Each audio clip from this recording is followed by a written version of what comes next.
Good evening, everyone, and welcome to the October 10th of 2019 Muscatine City Council meeting. Cinda, will you please do the roll call? Councilmember Spread? Present. Harvey? Here. Brockert? Present. Saucedo? Present. Brackett? Present. Fitzgerald? Here. Malcolm? Present. 7 present, 0 absent, Your Honor. Thank you. Thank you, everyone, for coming. Special thanks to our Girl Scouts who are up above learning about their local government today. We're going to move along with tonight's agenda, and we are down to number 3. We have a resolution tonight presented for City Council's consideration to approve the contract and bond for the 2019 Asphalt Alley project. The contract for this project was awarded to Taylor Ridge Paving and Construction at the October 3rd of 2019 Muscatine City Council meeting. Is there a motion to approve the resolution as submitted? So moved, Your Honor. Second. We have a motion by Councilman Brackett with a second by Councilman Saucedo. Is there any discussion? Hearing none. Councilman Spread, how do you vote? Aye. Councilwoman Brockert? Aye. Councilman Harvey? Aye. Councilman Saucedo? Aye. Councilman Fitzgerald? Aye. Councilman Malcolm? Aye. And Councilman Brackett. Aye. The resolution is adopted with all ayes.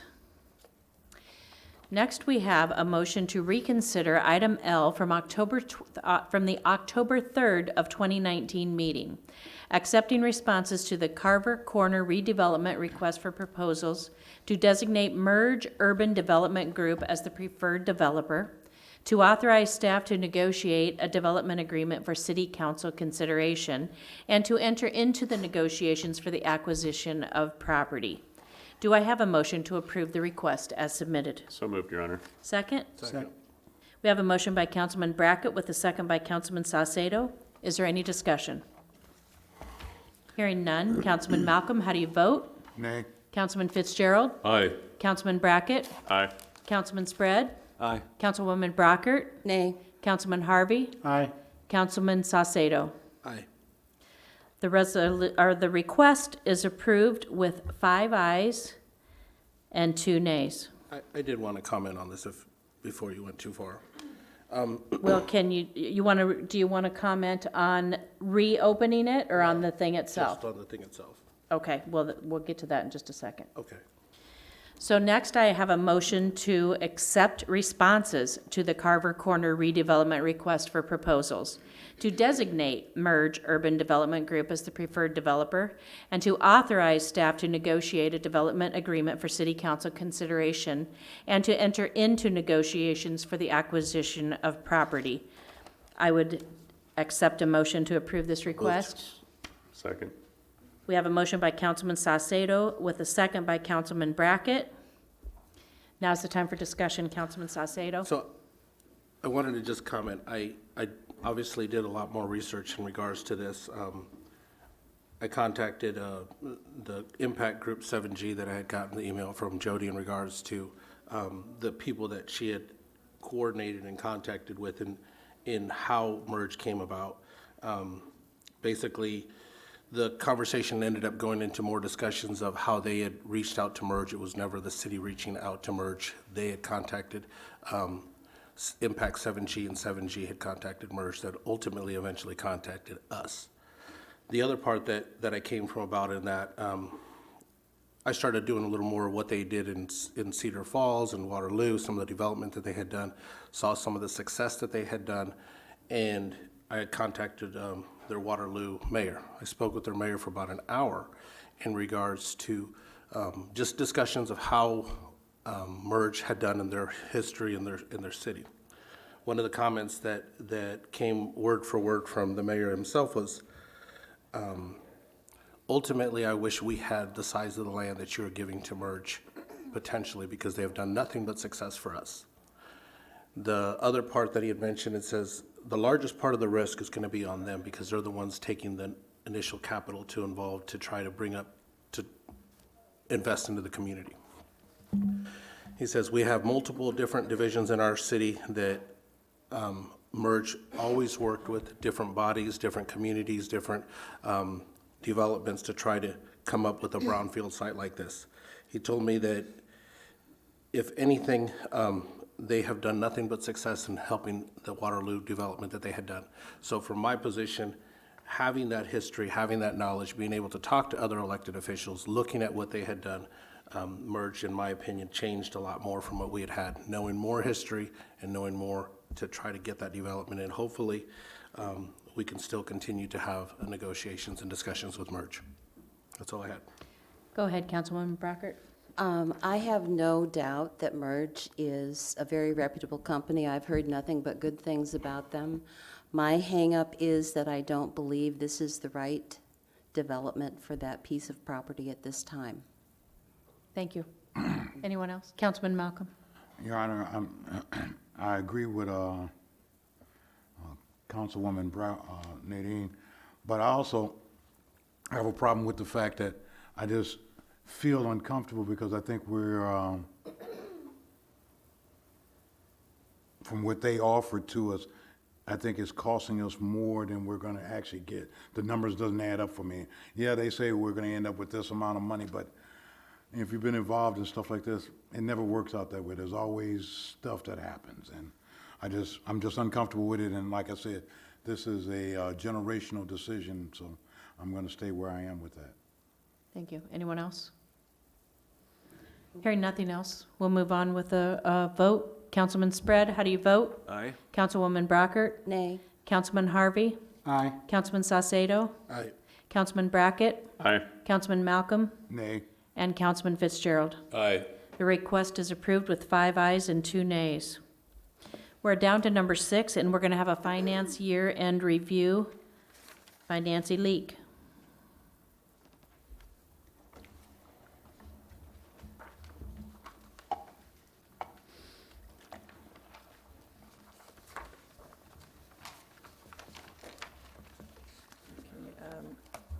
Tonight, we're going to present the budget basis financial statements for the city for the year ended June 30th, 2019. This is separate from the audit that will be done a little later towards the end of November, first part of December. And this is kind of, in a way, somewhat of a lead-in to the budget process, too. The fund we may spend the most time on during budget is the general fund. And this is just a review. I'll try to keep this kind of short.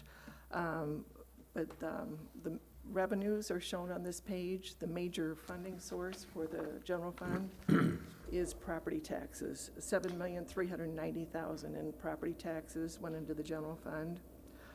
Hotel motel taxes, it was a strong year for hotel motel, $494,000. The utility franchise fees was $220,000. Licenses and permits, $440,000.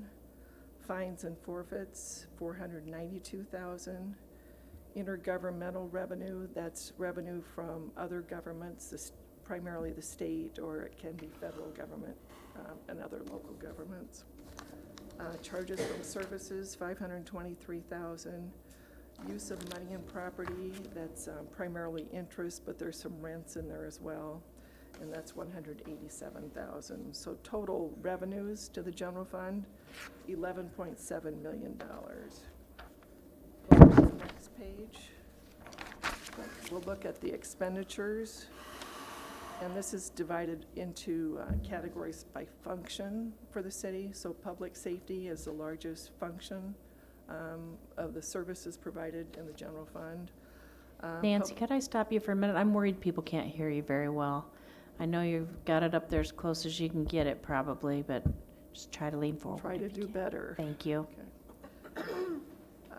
So public safety is the largest. That's police, fire, animal control. And then we further break it down into operating expenditures versus capital outlay. So there was $9.5 million of operating expenses, and down below there was another $68,000 of capital outlay. Public Works, $2,660,000 of operating and $143,000 of capital outlay. Health and Social Services, that's our subsidies to senior resources, and the MCSA for the Homeless prevention program. home Homeless prevention program. prevention, sheesh. I'm new at this budget stuff, so. Culture and recreation, operating $3,123,000, and an additional $224,000 in capital outlay. That includes the library, the art center, and the various park and rec activities.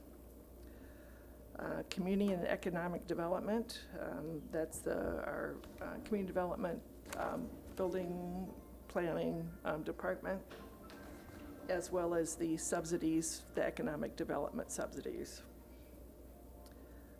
General government, that's the administrative area, that's mayor and council budget, finance, city administrator, HR, general city building and grounds, and insurance. So total expenditures are $19,341,000. So revenues are actually under expenditures by about $7.6 million before we have the funding transfers into the general fund. And that's on the next page.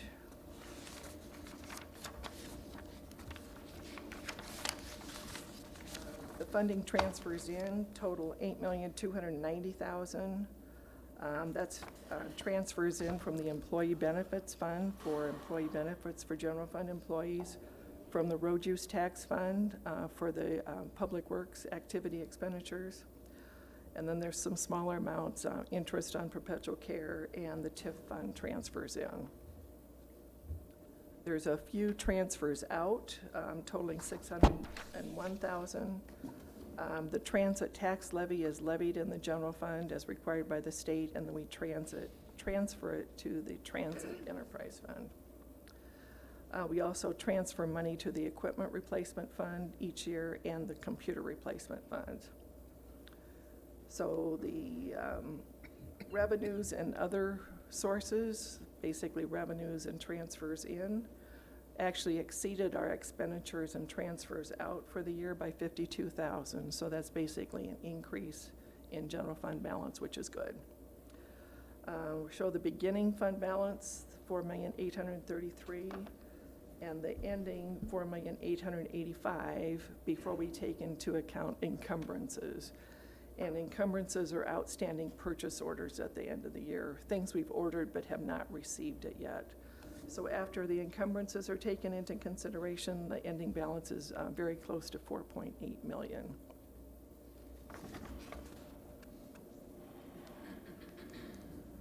The next couple slides are an analysis of how the general fund came together as far as individual revenues and expenditures. When we did the original budget back in March of 2018, our projected ending balance was about $4.3 million.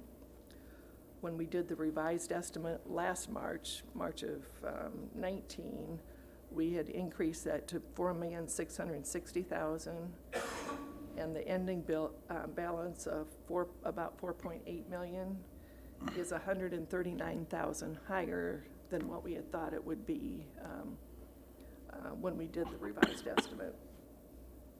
And then we compute the percent that the ending balance is of expenditures, kind of as a measure of our financial condition, and that calculated out to 24.07%, so that's a very good percentage as well.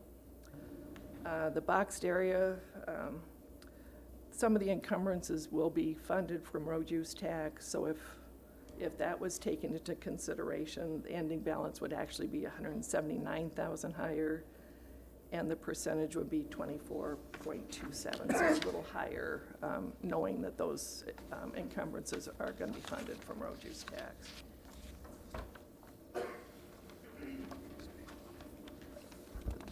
There was also several items that weren't purchased, but the funding has been carried forward to next fiscal year for those.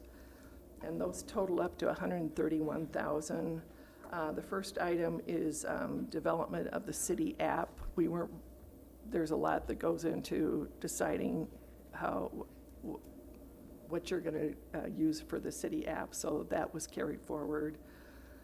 There was some building and grounds work at the new library.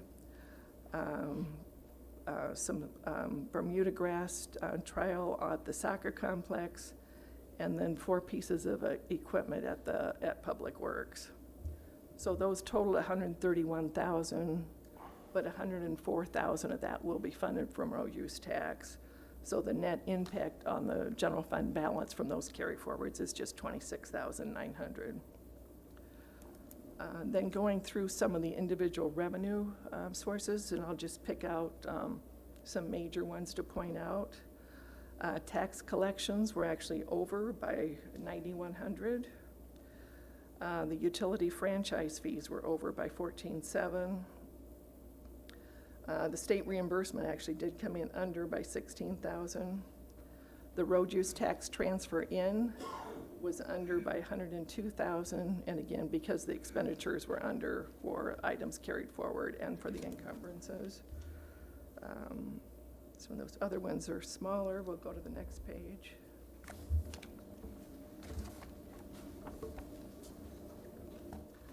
It was a very good year for hotel motel tax. That actually came in about $35,000 higher than our estimate. And that, per the agreement with the CVB, that means that the 25% of that will be increased funding for CVB starting in FY20, because their funding is based on 25% of the actual amounts, which we don't know until the end of the year. So again, that was very positive. Community development revenues came in under by $31,000, and it was closer to what the actual was 2 years ago. Last year, we had several large permits come in.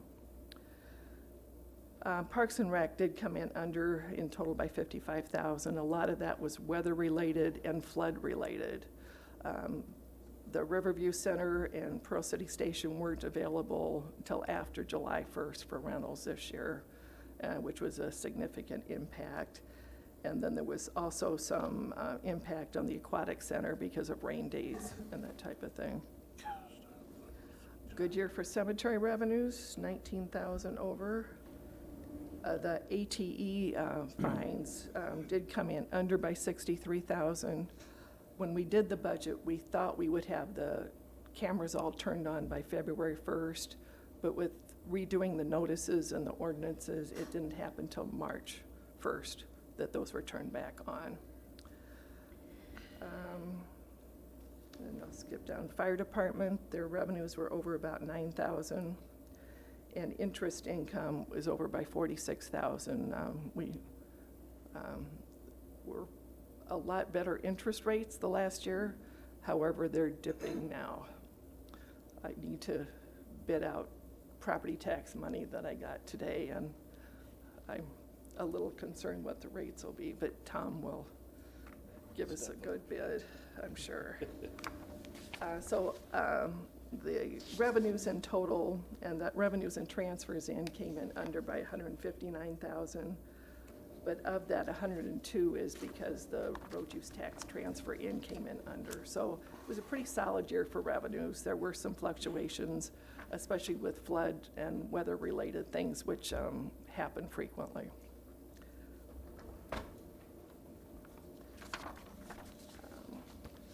Then the next slide, expenditures, that's where we did gain the most. They're under the original revised estimate by about $298,000.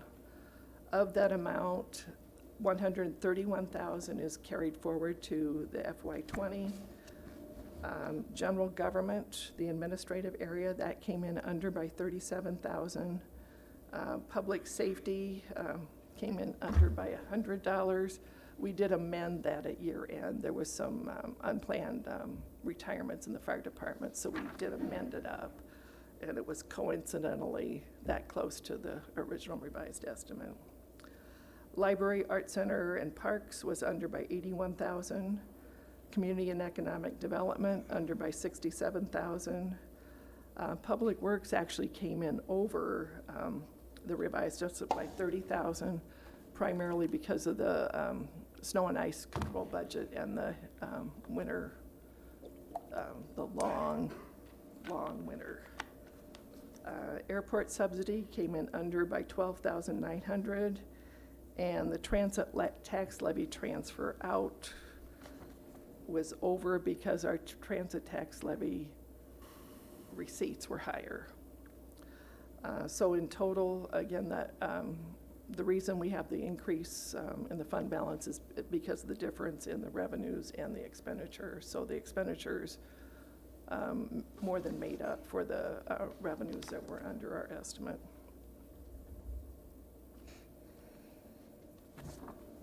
The next slide is our 10-year history of the general fund balance.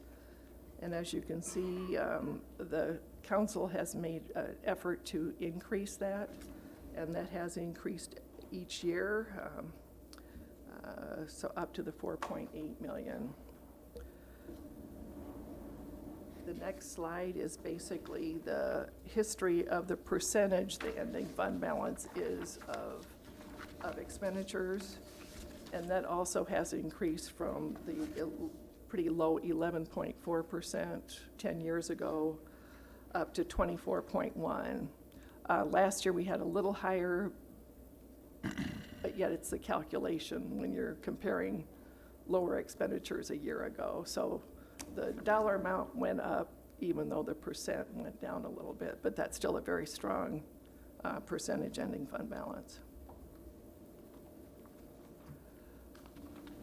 The next several slides go through how each of the operating funds came in compared to budget. And I'm just going to pick out a few. If you have questions on other ones, let me know, but I'm just going to look at a few. We show the original budgeted ending balance in the first column on the left, the revised estimate ending balance, and then the actual, and then whether that ending balance is favorable or unfavorable. So the first line is the general fund, which we just went over, which is favorable by 139,000. The Water Pollution Control Fund, that's it's got footnote number 3 on it. That came in over by 137,000. Revenues were 37 higher than our estimate, and expenditures were under by about 100,000.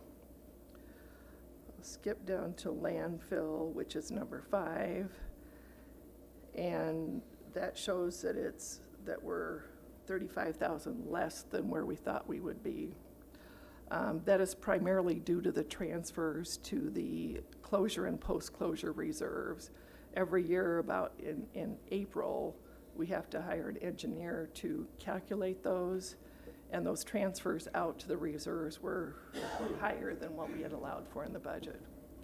But it still has a very strong ending balance at 1.3 million. The two items labeled number 6, that's where those additional surcharge monies went, so those are over by 30,000 and 15,000. Transit system, it looks like we're 192,000 less than where we thought we would be. However, we had buses encumbered at year end that will be mainly paid for by grants, 80 to 85% paid for by grants. Get down to ambulance, footnote 11. Revenues came in 56,000 higher than our estimate, and expenditures were under by 8,500, so a good year for the ambulance fund. The next page.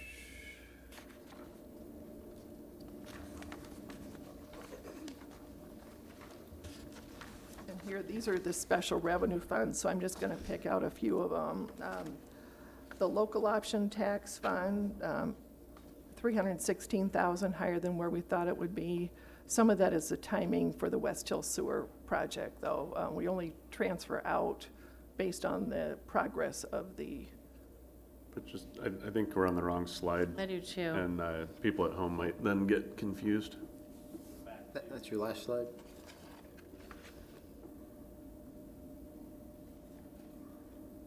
There you go.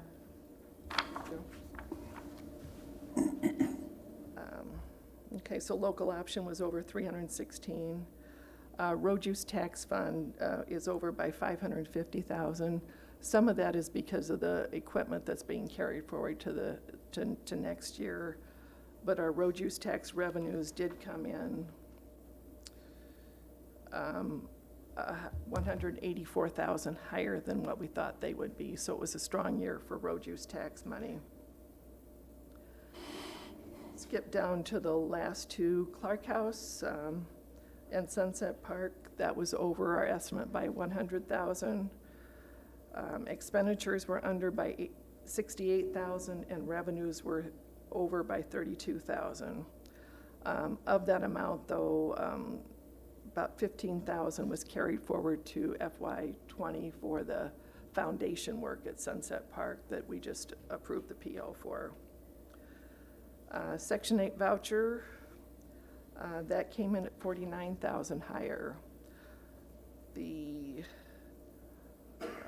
HUD revenues actually came in $92,000 less than estimated, but the expenditures were $141,000 less than the original estimate. And some of that is the timing of when we get the money from HUD.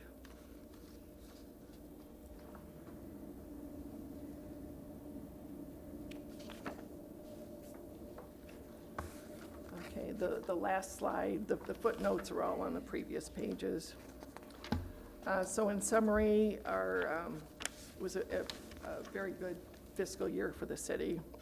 The ending fund balance in percentage is at 24.1%. That was higher than the original budget for the year. We had budgeted that at 21.3%, and when we did the revised estimate, we had it at 23%. So that 24.1 is a good ending percent. And that the second bullet point, that more than meets our minimum fund balance policy for the general fund of that 16.7%. But the policy does provide for increasing that up to 25% or so just for financial stability and for unforeseen circumstances. And some of those are are the same as what we've dealt with the last few years. There's still always going to be uncertainty with ATEs. A year ago, the university camera was turned off, and then now the fines have to be treated as municipal infractions, which has impacted our collection rate from when we can turn it over to a collection agency. So it's still going to be a strong revenue source, but it's not going to be as much as it was in the previous years. And there also will be the uncertainty whether the backfill from the state will be made in the full amount every year. And then there's going to still be the phased-in rollback of multi-residential property. So those are the same things that we have been dealing with each year. And having the good fund balance helps us weather through that, so we don't have to make quick decisions, because we do have enough money in the bank to develop a plan for how to address things. There were positive balances in all the operating funds with the exception of the transfer station, and that was only slightly a deficit of $3,800. In the revised estimate, though, we did have the deficit estimated at $25,000, so it's much less of a deficit than what we thought, and we expect that deficit will be eliminated in the next year. So most of the other funds have balances higher or close to where we had estimated. So that really completes the presentation. Again, it was a very good year. There's more detailed information in the book. So if anybody has any questions on that, it's there. One thing I usually forget to point out, towards the end of the book is a summary of the investments of the city. And this year, the interest on a cash basis totaled at $845,000, so it was a very good year for interest. And I think just an update, the audit, the on-site work is done. We have to put the narrative information, the footnotes together. There will be, again, no audit findings in the federal programs for this year, so that's very good. Anybody have any questions for Nancy? How did the audit do, the one that we just had recently? It'll be a clean audit report, a clean audit opinion.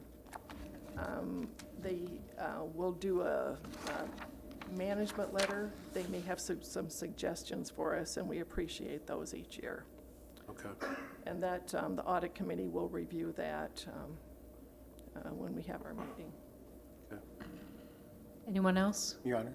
Yes. Just a quick comment. I'd like to thank Nancy for her presentation and her hard work, but I'd also like to thank all of our departments for their stewardship with the city's money. I think you can see from the history and how we've grown the general fund balance that, and all of our balances, the departments have done an excellent job with stewardship with the city's money, so I'd like to thank them. Very good. Thank you, Nancy. Appreciate it. We're going to continue on with the agenda tonight. Next, Jody's going to give us an overview of the Economic Incentive Program. Actually, Lindsay Whitson, the Lindsay's gonna city do it. planner, is going to.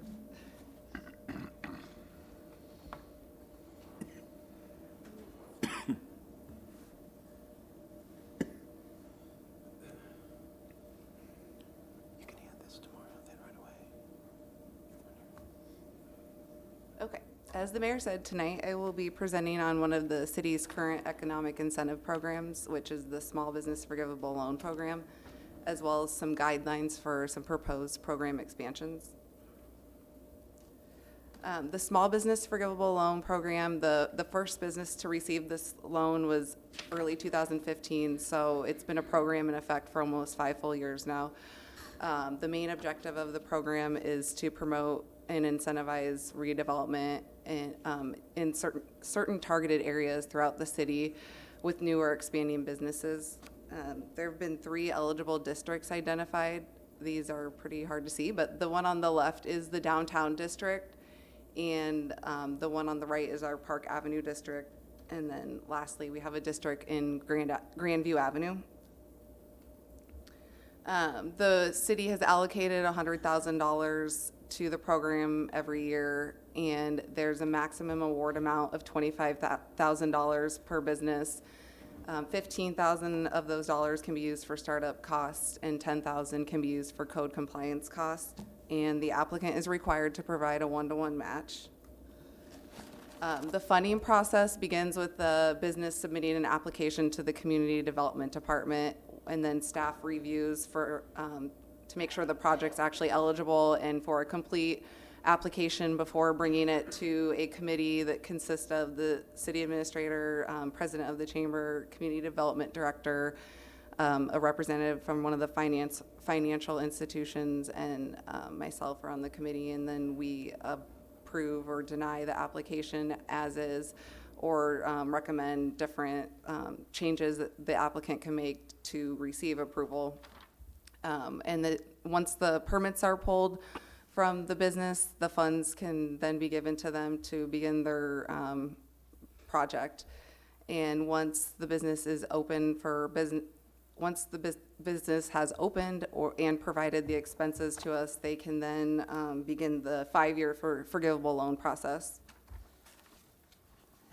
This table just shows the amount that the city has awarded each year, and you can see the total for the whole program is almost $500,000, and the private contributions is what the business is putting into their development, and that is around $2.5 million.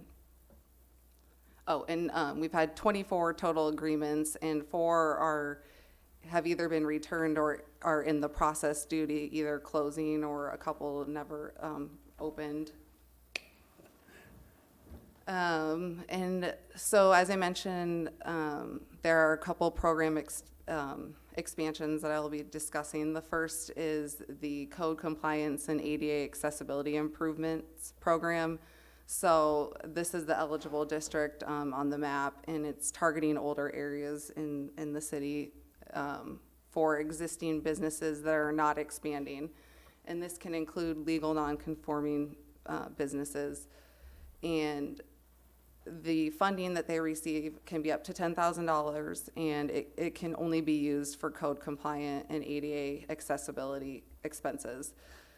And again, they're required to provide a match, which they can use that for either code compliance expenses or general improvements.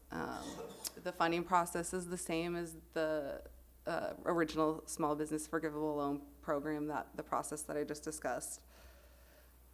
And then the next expansion program that I'm discussing is the Facade Grant Program, and it is going to start on Second Street, which extends from Pine to Mulberry, and the buildings required to have frontage on Second Street.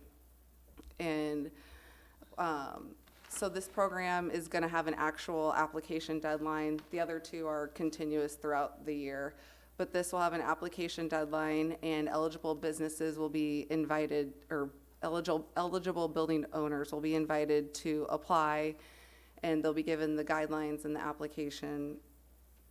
And if they decide to apply, they're more than welcome to. The program allocation for the year is $50,000, and we're maximizing the request at $15,000, and then again, the applicant is required to provide a 1-to-1 match. And they will be required to have a binding commitment with the city to maintain their improvements, and that commitment runs with the property. So if it's sold, then it would run with the property.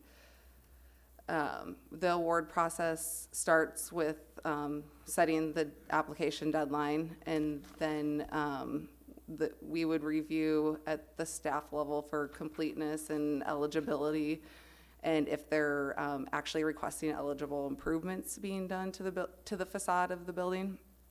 And then the same committee would be used, as I discussed earlier, and we would either approve or deny or recommend changes if necessary. And then the committee can decide to waive the match if they decide to, or lessen the match, or increase the amount of funding that the applicant's requesting at this point. And the projects will be selected off of a prioritization criteria list, which include things like project readiness and the amount of leverage that the business is offering, and if they're taking into account historical preservation components. And at this point, I would answer any questions if you have any. Anyone? Yeah, I did. Go ahead. How many grants did we give out in 2019? I think it was, I know so far since July 1, we've given out 3. So for 2020 fiscal year, I want to say 3 in 19 as well.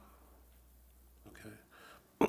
And we're funded through the economic development on this one, or is this The coming from program's funded through tax increment financing. It's in the city council approved adding this program for a 5-year period in the urban renewal plan, and the city council most recently included adding these 2 additions to the urban renewal plan as well. So basically, the South End TIF district is largely where the funds are coming from at this point in time to pay for the programs. The next step will be to create. If you go online and you look at the Small Business Forgivable Loan Program, or the Forgivable Loan, the Business Loan Improvement Program, you'll see a detailed set of guidelines, but we wanted to come to council tonight and get consensus to move forward with these basic guidelines, and then we'll create the detailed set of guidelines that you see on the city's website for those programs. But currently, in the budget book, that's what I was trying to look at. Where are we funding this currently through right now from what we've done in the past? Is that through the economic development or through the community development? Tax increment financing. Through the tax increment. South End TIF, Through that, okay. And you said, one last question, you said you had 4 of them that returned?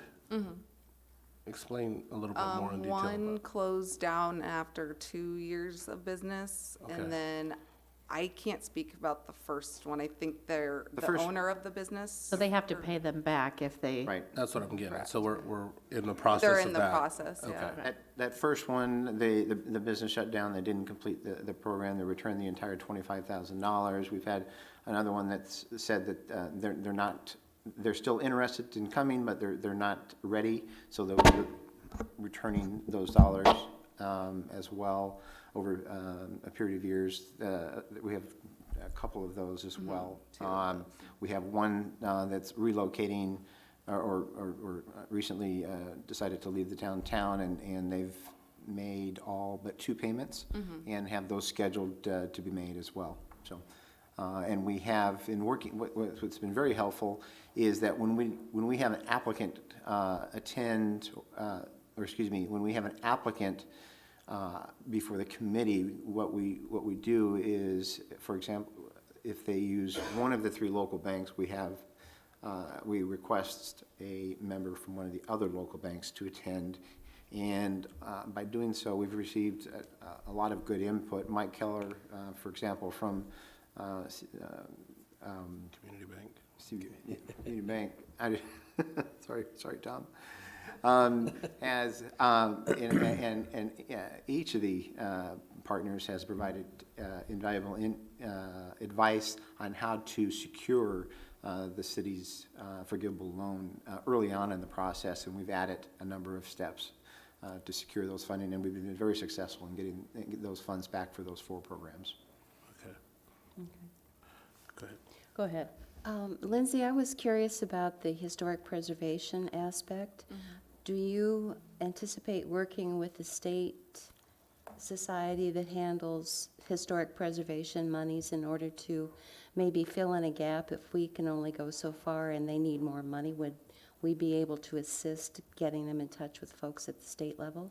Yeah, we could definitely assist with them, getting in touch with them. And I think there are there's state tax credits that they could possibly use. Okay, great, thank you. And in those historic areas or older areas of town, we've had some recent interest from some local established businesses in those more residential neighborhoods. And this is where the code compliance piece and ADA piece can really come into play without, where they're really looking to do the same work. So they're not, whereas with the Small Business Forgivable Loan Program, that's really intended to drive new business and expansion, whereas they're looking to make improvements that will not only aid their business, provide ADA for their customers, but it will also improve the surrounding area for the local neighborhoods. That's where we see a larger benefit by focusing more on the code improvements for those areas. Okay, thank you.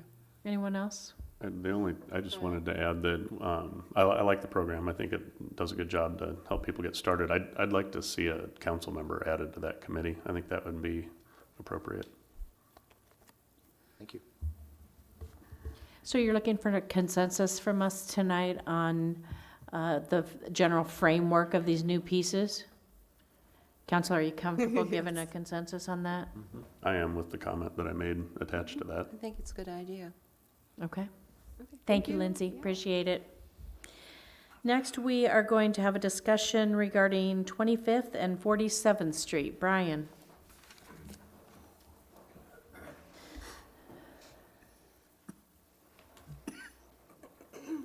Our technology's getting a workout tonight.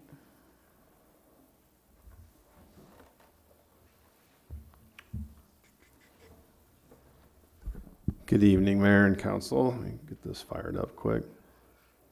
At the request of Councilwoman Brockert, at a recent meeting, or we've had multiple conversations about these couple of streets. So tonight I wanted to introduce a conversation with Council, give a little bit of history of the area, several options for how we could possibly proceed, and then a recommendation, and then I'll kind of let Council take it from there. So, let me find it here, okay. So just kind of the history of this, and I'll have a map up here in a second, but what we're dealing with here on 25th Street and 47th Street is it's kind of the south end of town. Like I said, I'll show a map. But it's predominantly farm to market roads.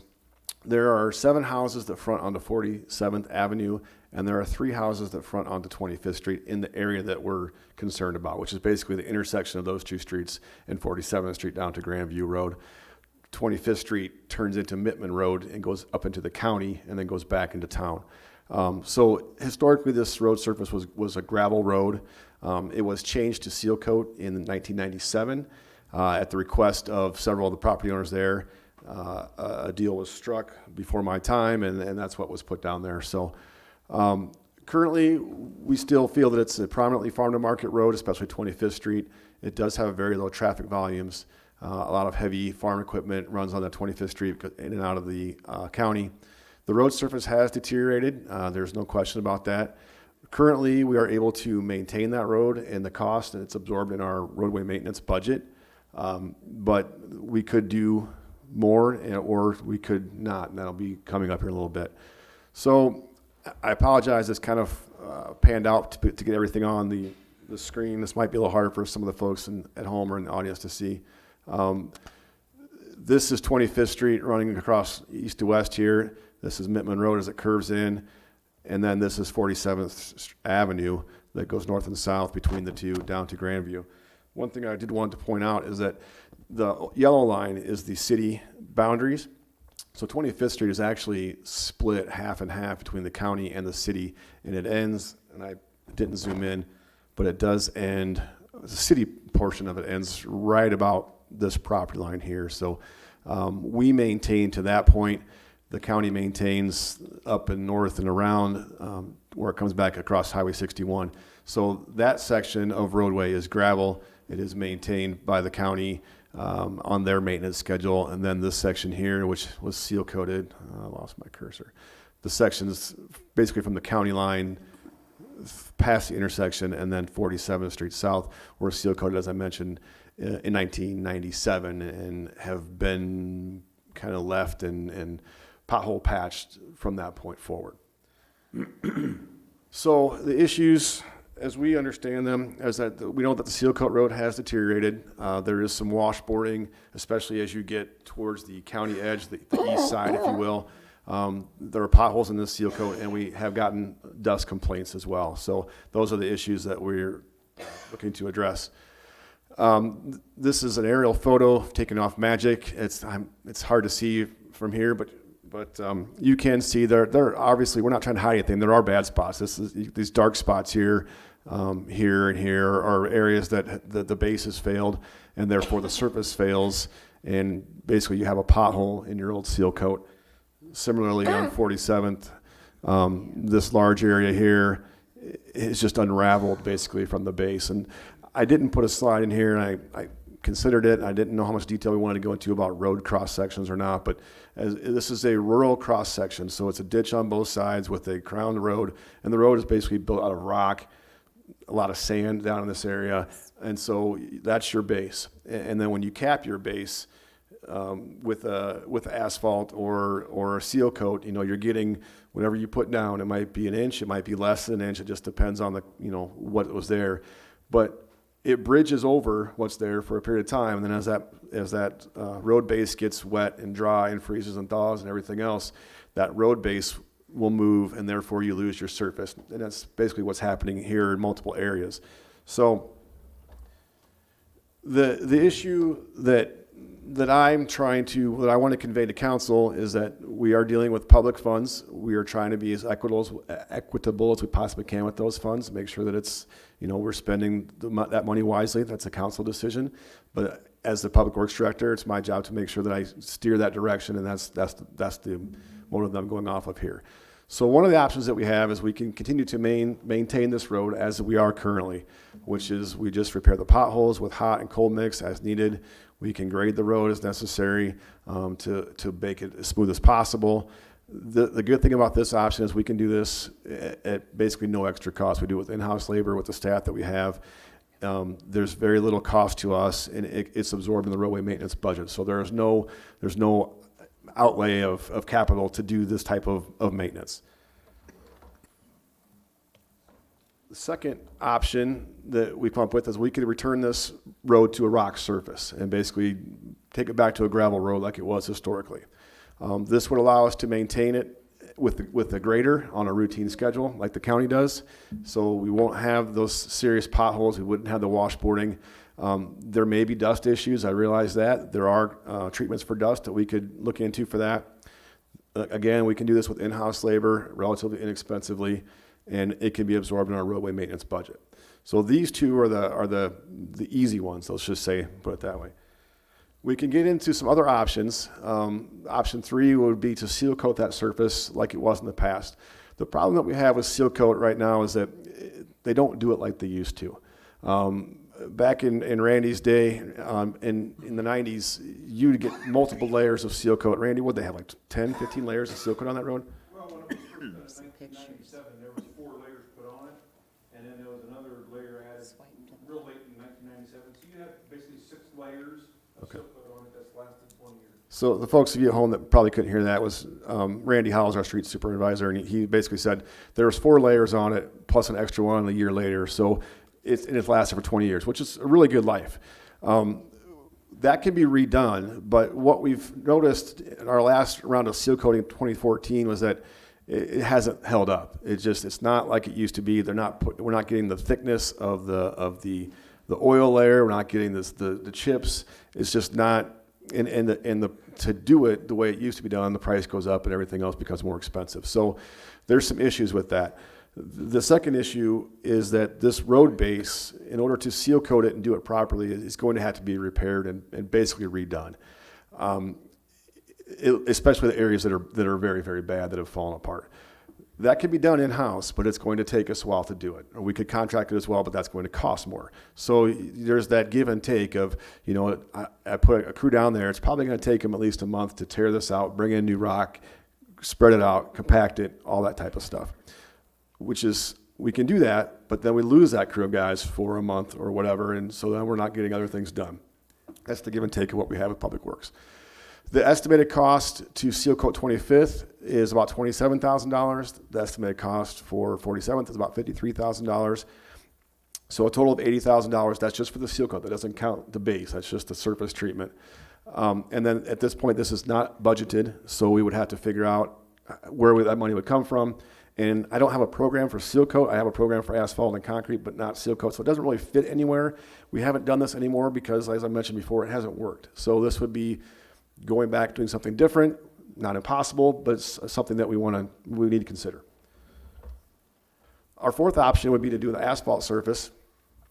Same as before, the sub base has to be repaired for asphalt. You're only as good as your base. So it's still going to take us that fee or that time, or however we decide to do that, to repair the base, to prepare the base, and then overlay it. The asphalt estimated right now, and these are estimates, about $42,000 for 25th, about $113,000 for 47th, so a total of $155,000. I would recommend strongly that we put these streets into the pavement matrix so that they don't get any preferential treatment. They're graded with everybody else. Right now, I've got that estimated about 36 points, which currently puts it in about the bottom third of the list. Most of the streets that are above this are in the low 50s to high 40s for their ranking numbers. So if that were to fall and nothing else comes on the list to kick it down the list, you're looking at probably 2 to 3 years before we get to that matrix-wise. You all remember the matrix, right? I didn't bring that with me. Okay, thank you very much. Option 5 would be the concrete surface. Obviously, this is going to be the most expensive. This road still needs to have the base repaired. Whichever course of action we take, we have to repair the base. The concrete estimates you can see are very high, almost $1 million. Again, if we did that, I would recommend to put it in the program, a matrix. It's the same rating point, so that's that piece there. So my recommendation is for option 2, which is, if you remember, maybe if you're following along at home, that was just to put it back into a rock road, and that way we can maintain it on a routine schedule and keep it drivable. Our reasoning behind this is that due to the traffic counts and the low volume of traffic counts and the few number of people that live on that roadway, to me, that's the most equitable use of the public funds throughout the city. I know it won't be popular with everybody, and I understand that. That's why you're the council, and you can help me make these decisions. But that's the recommendation that we have come up with at this point. And I think that's my last slide. So I'd be happy to have a discussion or answer any questions. Councilman Brackett? Okay, so if we do option 2, I understand that. If we do option 2 and then it's too dusty and we decide that we need to do something different instead, if we were to do option 4, because I don't think option 3 sounds like a good idea, and option 5 certainly doesn't. So if we go with the asphalt option, what would be your life expectancy on that road once it was done in asphalt, when it's got gravel on each side, at least on the one section? Oh, you mean where it intersects with like the county section? Yeah, Yeah, is that- those will take a beating there, because when you transition off of those, that's what's happened with our seal code too, is that Right. you go from that, whatever that is, to something different, or vice versa. That's a tough transition. That's a hard life for a pavement to live into. Estimated lifespan, if we repaired the base and did the asphalt surface, I would expect nothing less than 20 years. But at that junction, I don't know what that might be. You might get 20 years, you might get 5 years and a bunch of potholes, you might get 10 years and a bunch of potholes. I know that you're gonna have problems there just because of that transition. Right. That's just the hazard of that type of system.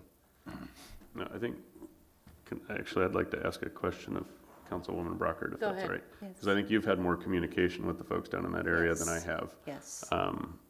If we were to recommend going back to gravel, is that gonna, is that your opinion that you think that they would be satisfied with that? I mean, I think that the condition of the road, obviously, we need to do something. It's horrendous. And so, to me, I think the quickest thing to do is, because of budgeting and everything else, would be gravel. And then we could always look at, if that doesn't work out, we could look at the other option down the road. Yeah, in my opinion, and, I've spoken with Kevin Curry a number of times, and he's contacted Brian and Randy, and we've discussed that at length.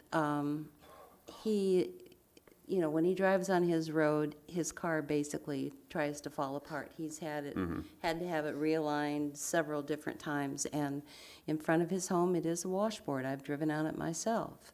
On 47th Street, you're constantly weaving in and out to try to avoid the potholes. So Gravel would be. gravel would be an a huge improvement at improvement. this point, but then again, we run into the problem of dust.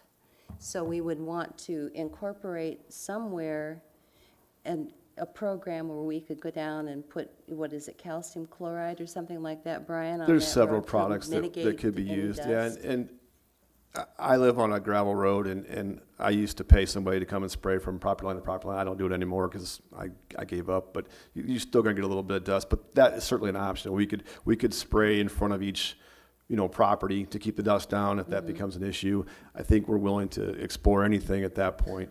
I'm trying to do what's best for our staff to keep this, for them to be able to maintain this road, as well as the residents to be able to have a decent road to drive on. So, we could continue to keep patching potholes, but as you've noticed, that they keep deteriorating. And I think it's just an endless cycle. I would prefer to do something different.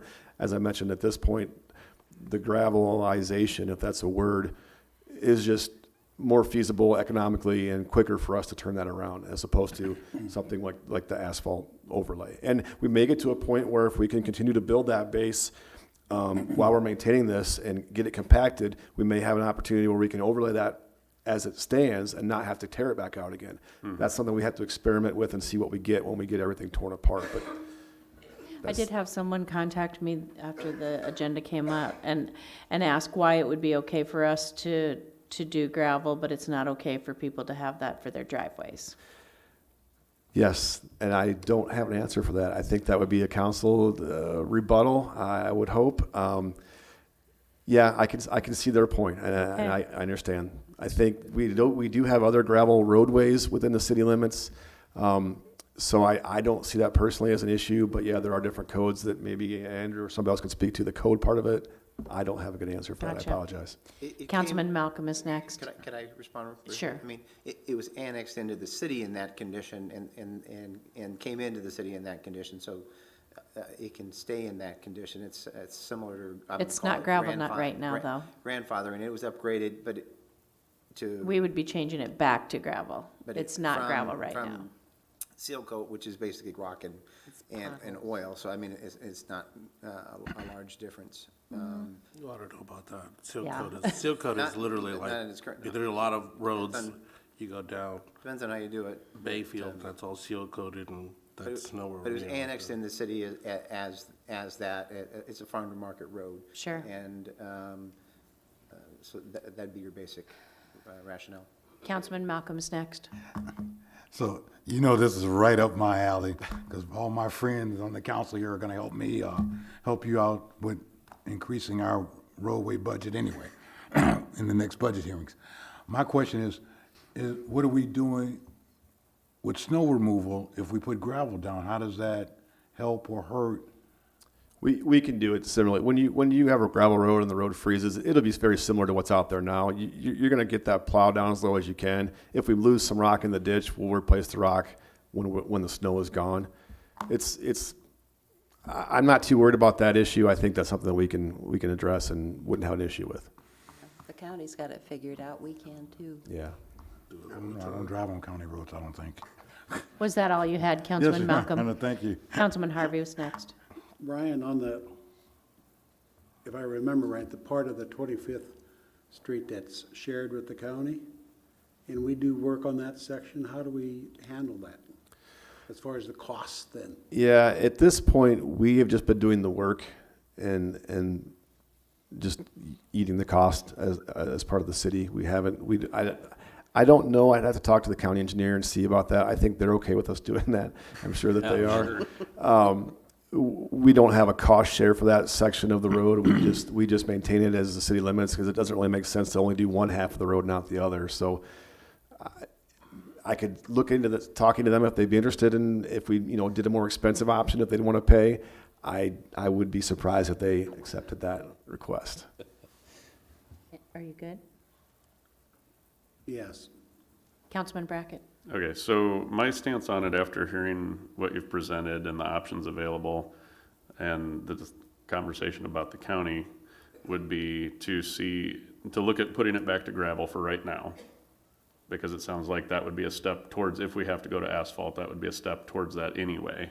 And then it seems odd to have that small section essentially be maintained by someone different than who maintains either end of it. So it'd be more interesting to me to see if the county would maintain then that section of 25th once it's back to gravel and matches what's on either side of it. You're talking from between 47th and the county line? Right, Right through because you're saying basically that half the street is ours and half the street is theirs, right? Yes, that's what the map shows. So yeah, that's the dividing line is that roadway. So, and they have to go, when they're doing road work, they have to go down that road and up around the bend anyway, because they're coming from one side and Sure. continuing on. So basically, if they're plowing, they lift their plow, right? If they're grading, they lift the grader, sort of thing? Yeah, I would. I'm not been there when they do that, but I would assume that's the case. No. Randy, why don't you come up here and so that Yeah. people can hear. This is Randy Howells, our street supervisor and our local historian with all this stuff, so he'll be able to fill those questions. You're in loud for you. enough for us to hear, but not the folks at home. Normally during winter operations, we're there before the county gets there, so we always plow it. But if there's ever been a time where the county's there and it's not been plowed, they don't lift their plow. They go ahead and plow it for us. Sure. Okay. Yeah. And as far as the gravel, with snow removal, once it freezes, there's no issue. In the springtime, being that 33rd is still gravel, what we do with our plow is we've got wheels on the bottom of the plow, casters that can keep it up off the ground. We'll lower those down so we don't take off a big chunk of that roadway. Once it freezes, then we put the blade back down so the blade makes contact. So it's something that we've done for years. It's easy for us to cope with and it's easy for us to fix. Okay, so. Go ahead. Yeah, so basically then, my stance at this time would be to go back to gravel and. Yeah, we would and then take look the at- road hog down. What we found when we tried a little section in front of Mr. Curry's house, we used road hog, and once we ground down 4 inches into that roadway, it was all sand. So the base isn't there. So basically what we would do is we would probably, the easiest thing for us to do is to road hog it, take the base down, and put a nice 8 to 10 inch base of our modified sub base that we make, and you would have a really good road. And then as far as dust options, there's on 33rd, there's a homeowner there that uses tree sap. And once we grade it, we don't grade it again. They treat it, and then we wait till this time of year to grade it. And on 33rd, it puts up with a lot of traffic from Han Ready Mix, and it survives. So there are options, but I think especially that section of road back to gravel just makes sense. Yeah, well, and it seems to me that, and what I was gonna say is that it seems to me like that's the most feasible way to get it done sooner than later and fit it into something that isn't gonna impact the budget in the same way that any other option's going to do. Yeah, like I said, with us doing the grinding of our asphalt and our concrete, that's a product that is so much cheaper than what you buy, so it keeps our costs down. And it's just been a great, you approved that several years ago for us to do that, and it's really helped us a lot, so. Councilman Salcedo? Can you bring up the slide that you had for the seal coat?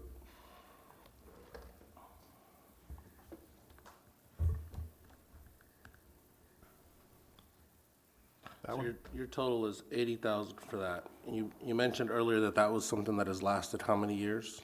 The stuff that's there now, the good parts have been there over 20 years, 1997, right? So, Okay. yep.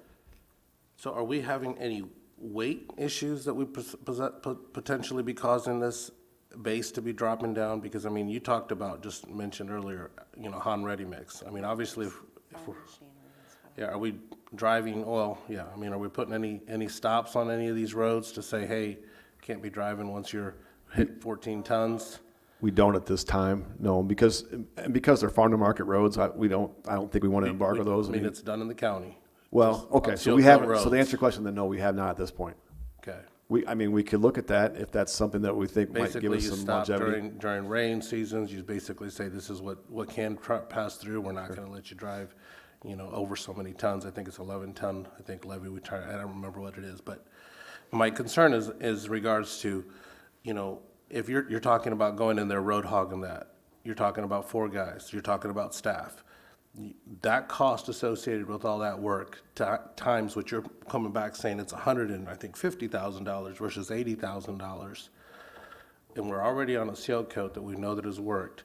Where are we getting this number that we had? Is this an estimate of our staff doing the work, or is that contracted out? The numbers that are up there are just for the asphalt. It doesn't have anything to do with the base. So that's our current price for the asphalt alley mix is where I got the number for the square yards of asphalt. Yeah. The square yards, the price for the seal coat was a 1997 number, and I just added 20% for, inflation to try to get a number, and then I round them Okay, up to so round then, numbers. so I- then that's material cost, that's not a contractor coming in to do the work, because with that size of work, Well, we're not gonna do it. For the seal coat part of it, the application of the seal coat, that's the contractor price. That's applied in place. Okay. But what you don't have in there is our cost to prepare the base. Correct. Now, we wouldn't bill for that because we can build it into our budget, but we lose the time and That's productivity. still staff time. It That's is, still cost. absolutely. To me, Correct. that's not saying that isn't gonna be, that somebody now we're taking them away from roads that were, That's exactly right. Right. And that's my whole point with You know, doing the setback. gravel is we do it one time and now we can maintain it and we don't have to come back and pothole patch it and everything like that. But that's why I wanted to share this with council so that you have it. and I guess my thought is before I tear into wanting to remove the whole base and have you guys go in there, because I think the amount of work you're talking is, that size road probably is gonna be closer to easily $70,000+. That amount of work, that much time, that much work. But you guys could do the numbers and the math and come back with that. But could we get an estimate from a contractor that would give us that, and just To do the base work? to do the base work and do the actual, and I feel honestly, seal coats have worked extremely well in the county, especially when you're talking roads, and you've already just came in and told us that it's worked for 20 years. I with the amount of traffic we have and everything versus it being gravel, to me, that would still be in compliance of what we've already had in the past. That's what we got the city annexed in through. Right. And that would still stay in versus us going to gravel. That's almost like a step backwards if you're talking about the roads. Surface-wise, yes, I agree. I guess all I'm getting at is, I would rather see that number Sure. of that. I'm not saying, asphalt, because the asphalt's gonna be obviously quite a bit more in my view. But unless we're seeing huge traffic and a bunch of semis and Han Ready Mix trucks going down there, that base is still gonna stand. Okay, so I can get that. We can evaluate that based off of our past bids for Mississippi Drive and West Hill. We have base reconstruction prices in there. I'll just put those numbers into the square yardage that we have here. I can get that number to you soon, tomorrow probably. Councilman Harvey? I just, question, I think we use the generic term gravel, but when you say that, what are you actually talking about? Ground limestone or ground rock? If or we did it, it would be our recycled concrete that we grind as. just sharp, and so it should stay interlocked with Oh, itself? yes, it has its fines built in and it has the cement in it and it packs itself really well, Because yes. gravel is a lot of times pea gravel, and that wouldn't stay anywhere. Yeah, if we did this in-house, that's what we would use, our recycled concrete mixture that we have and. Although, when I lived down on the island, every day I took the road, we knew it as the Bierman Blacktop. I don't know what street it is actually, but, okay.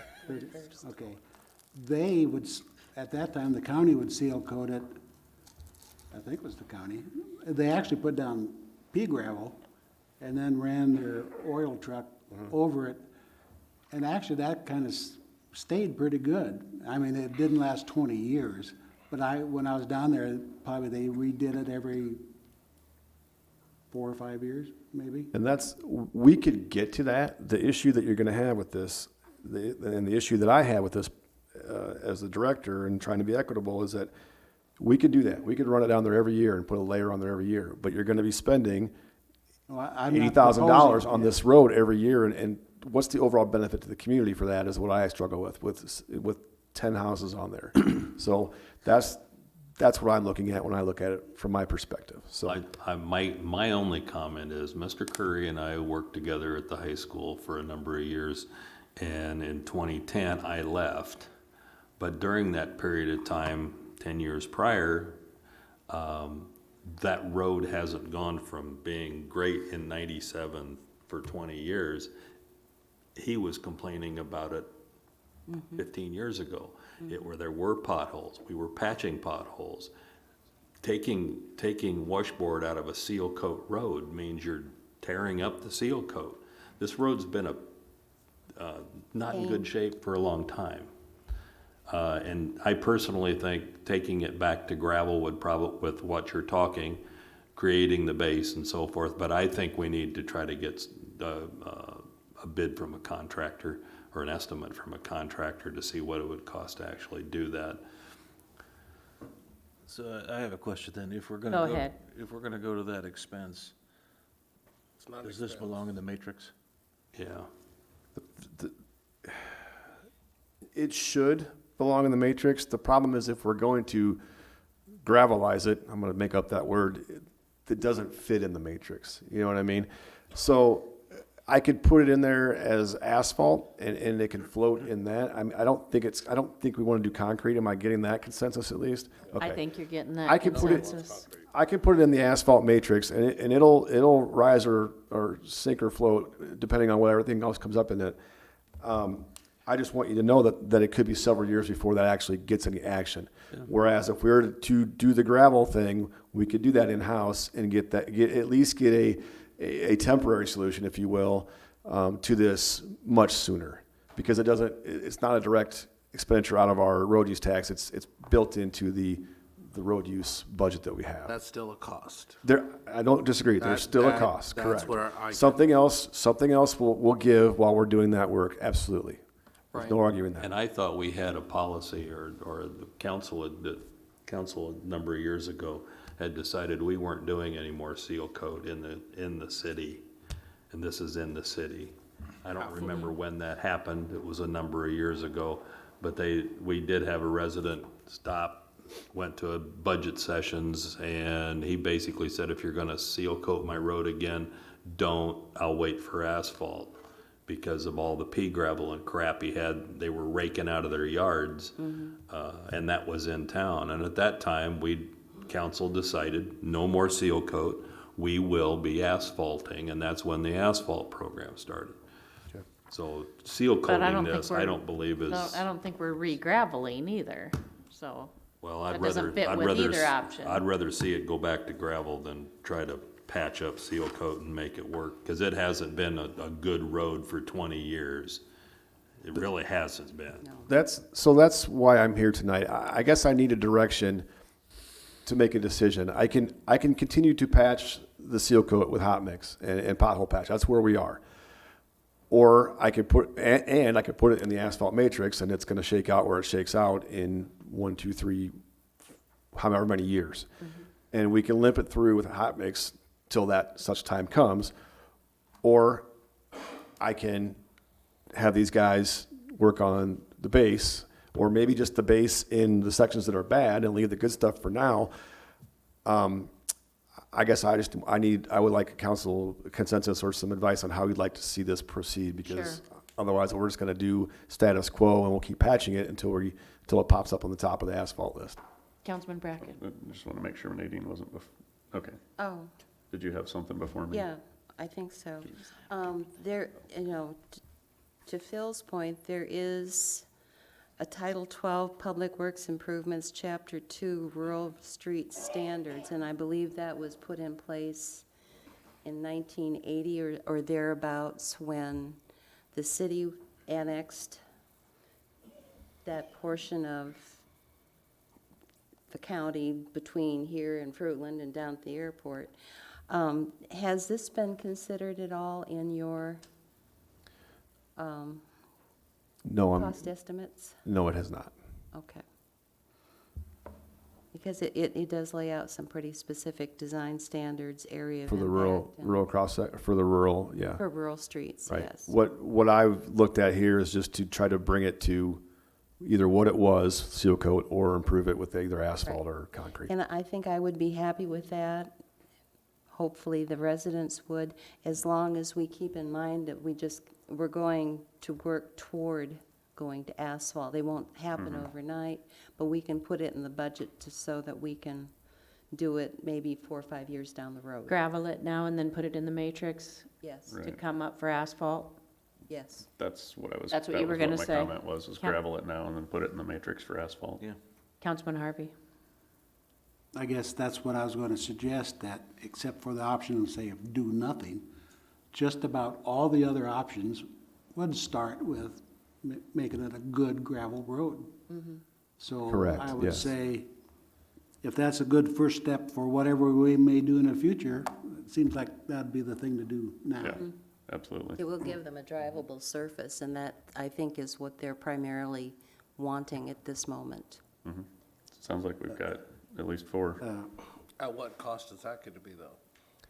I can get you an estimate. How about that before we do anything? Okay. If we had a contractor that was going to asphalt it all, he would come in. Yeah, would and probably tear that all I'll run out. those numbers. So I'll run the numbers. I'll get those to you folks. Do you want to do this on a regular scheduled meeting? Do we need a vote for this, Greg, or is this something we can just? Not if it falls within your current budget. I mean, and if Okay. that's the consensus, I mean, to move forward. I mean, it sounds like if we can get, yeah, I mean, you mentioned if we can do this for a few years, we may be able to look at the base and not have to, Right. Or may have to do some patchwork. So I think the rest we can do via email with council. I'll get those numbers to you. I'll email them to you, and then if you want to give me back that consensus when you see those numbers, we can move on forward from there. We can do that. Councilman Harvey, did you have one final thing to say? Just kind of a question, comment, maybe for either one of you. Where I used to live, my dad maintained county roads, and in those days, they were all gravel. There wasn't, and he ran the motor grader, and I think, if I recall right, he made the statement that the first thing that would really cause a road to start washboarding was to have too much loose gravel on the surface. And so I just wanted to make the statement that, based on what he would tell me when I was a kid, is don't overly gravel the surface, because you just automatically start washboarding it. And that washboarding will go down like almost a foot. So to get rid of the washboard, you gotta cut down a long ways, and then you have a surface of loose gravel again. So that's, just some observation my dad passed on to me. And so what he would do actually, when he'd cut the washboard out, he'd pile all the excess gravel practically in the ditch. And the people who lived on that road really appreciated that, but the county engineer really didn't like him doing that because he didn't like that windrow of loose gravel out there. But Thank you, that's all, Councilman. yeah. Thank you, Brian and Randy, and I believe you guys, or at least half of you, I'm here are all night. staying up there for the Lake Park flooding.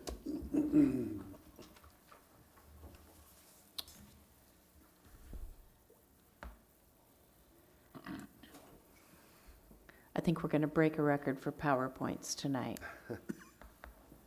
This one here, this particular PowerPoint, I wanted to, this is a summary of memo I put together in July. This was after Pat Lynch had done his presentation to council before on several of the options that we had here. This again is, I'm trying to present from the Public Works Director perspective of what could be the most equitable for the community as a whole. We're spending public funds. This one involves several private properties, so there are some issues here and some decisions that are going to need to be made that may not be popular and may not make everybody happy. So that's why I need council's, buy-in and support for whatever happens here. You are the decision makers. I will present several options and a recommendation, and then I'll put it in your court. So with that being said, the issue, as Public Works understands it, is twofold. There's the flooding of the street, and so for everybody at home, this is Lake Park Boulevard at the low point near Mad Creek, where basically all the water ends up. There's a bowl there, if you will, where the pavement is lower than the adjoining roadways, and the water pools there every time it rains hard.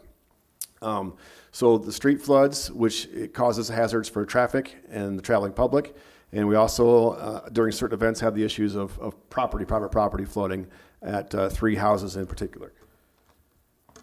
This is the area that we're referencing. The houses with the red dots are the ones that we have know for a fact have had water in them during these rain events. We have talked to, I think we talked to all these residents. I think some of them might be here tonight, but we've met with them on a couple different sessions and tried to get their input so we can come to council with some decent recommendations. Or options, I suppose.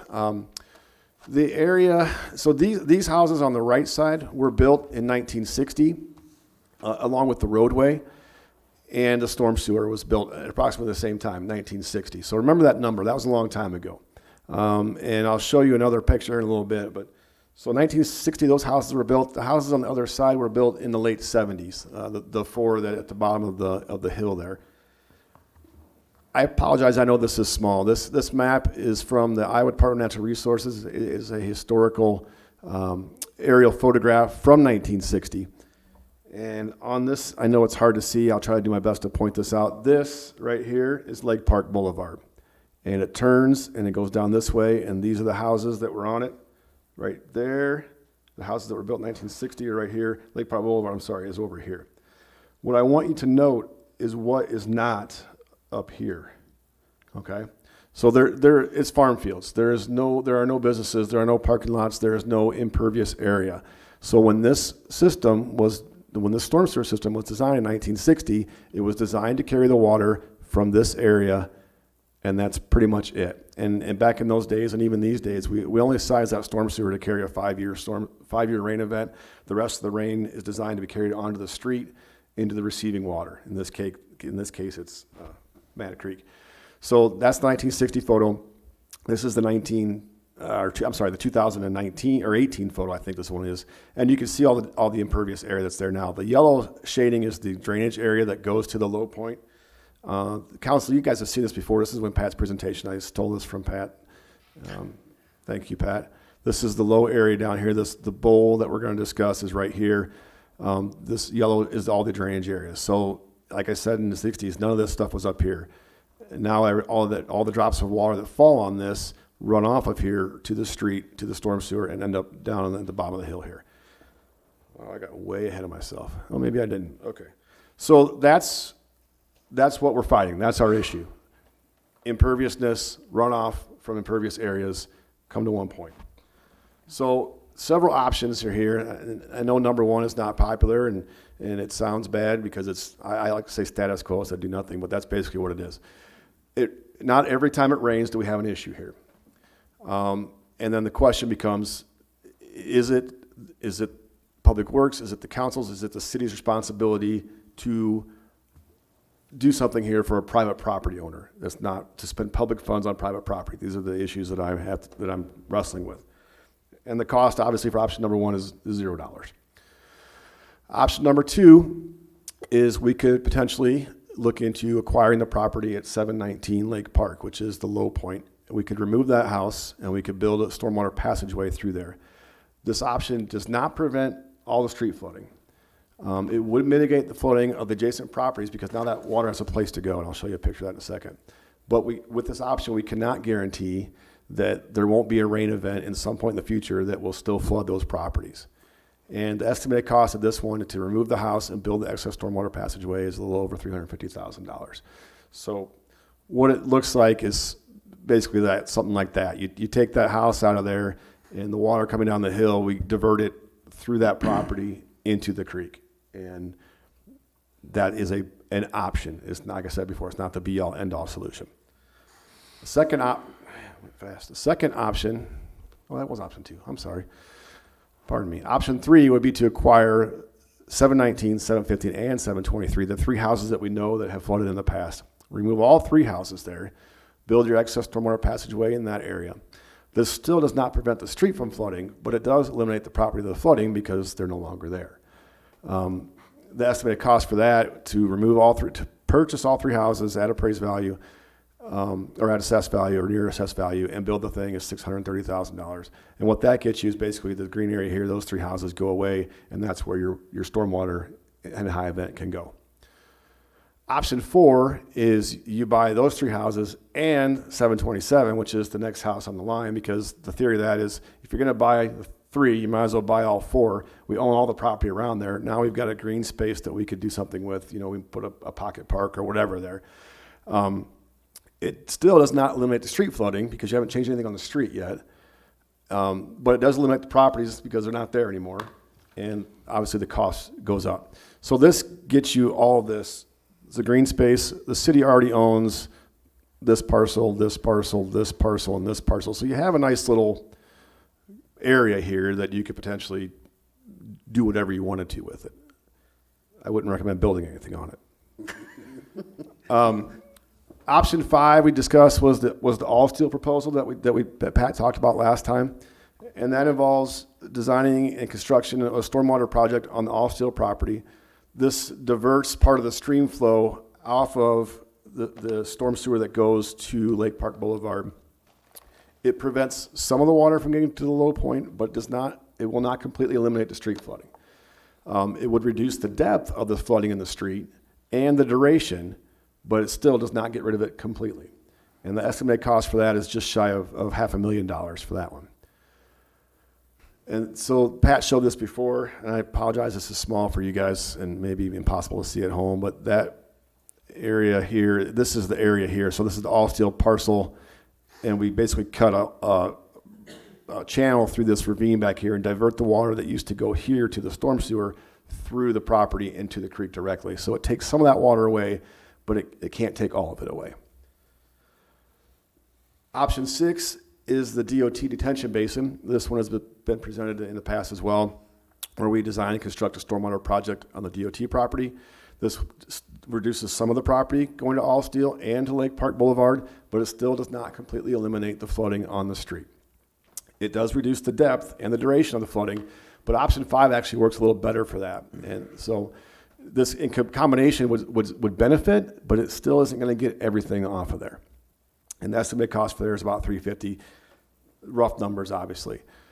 And so that is this parcel here. This is the DOT parcel, and with the basin would go back here and would intercept this stream, which goes to this area, and we would slow it down, but you can't get all that water out of there no matter what you do, no matter how, well, you could dig a mile deep hole maybe, but it's still not going to get everything that drains to this low spot.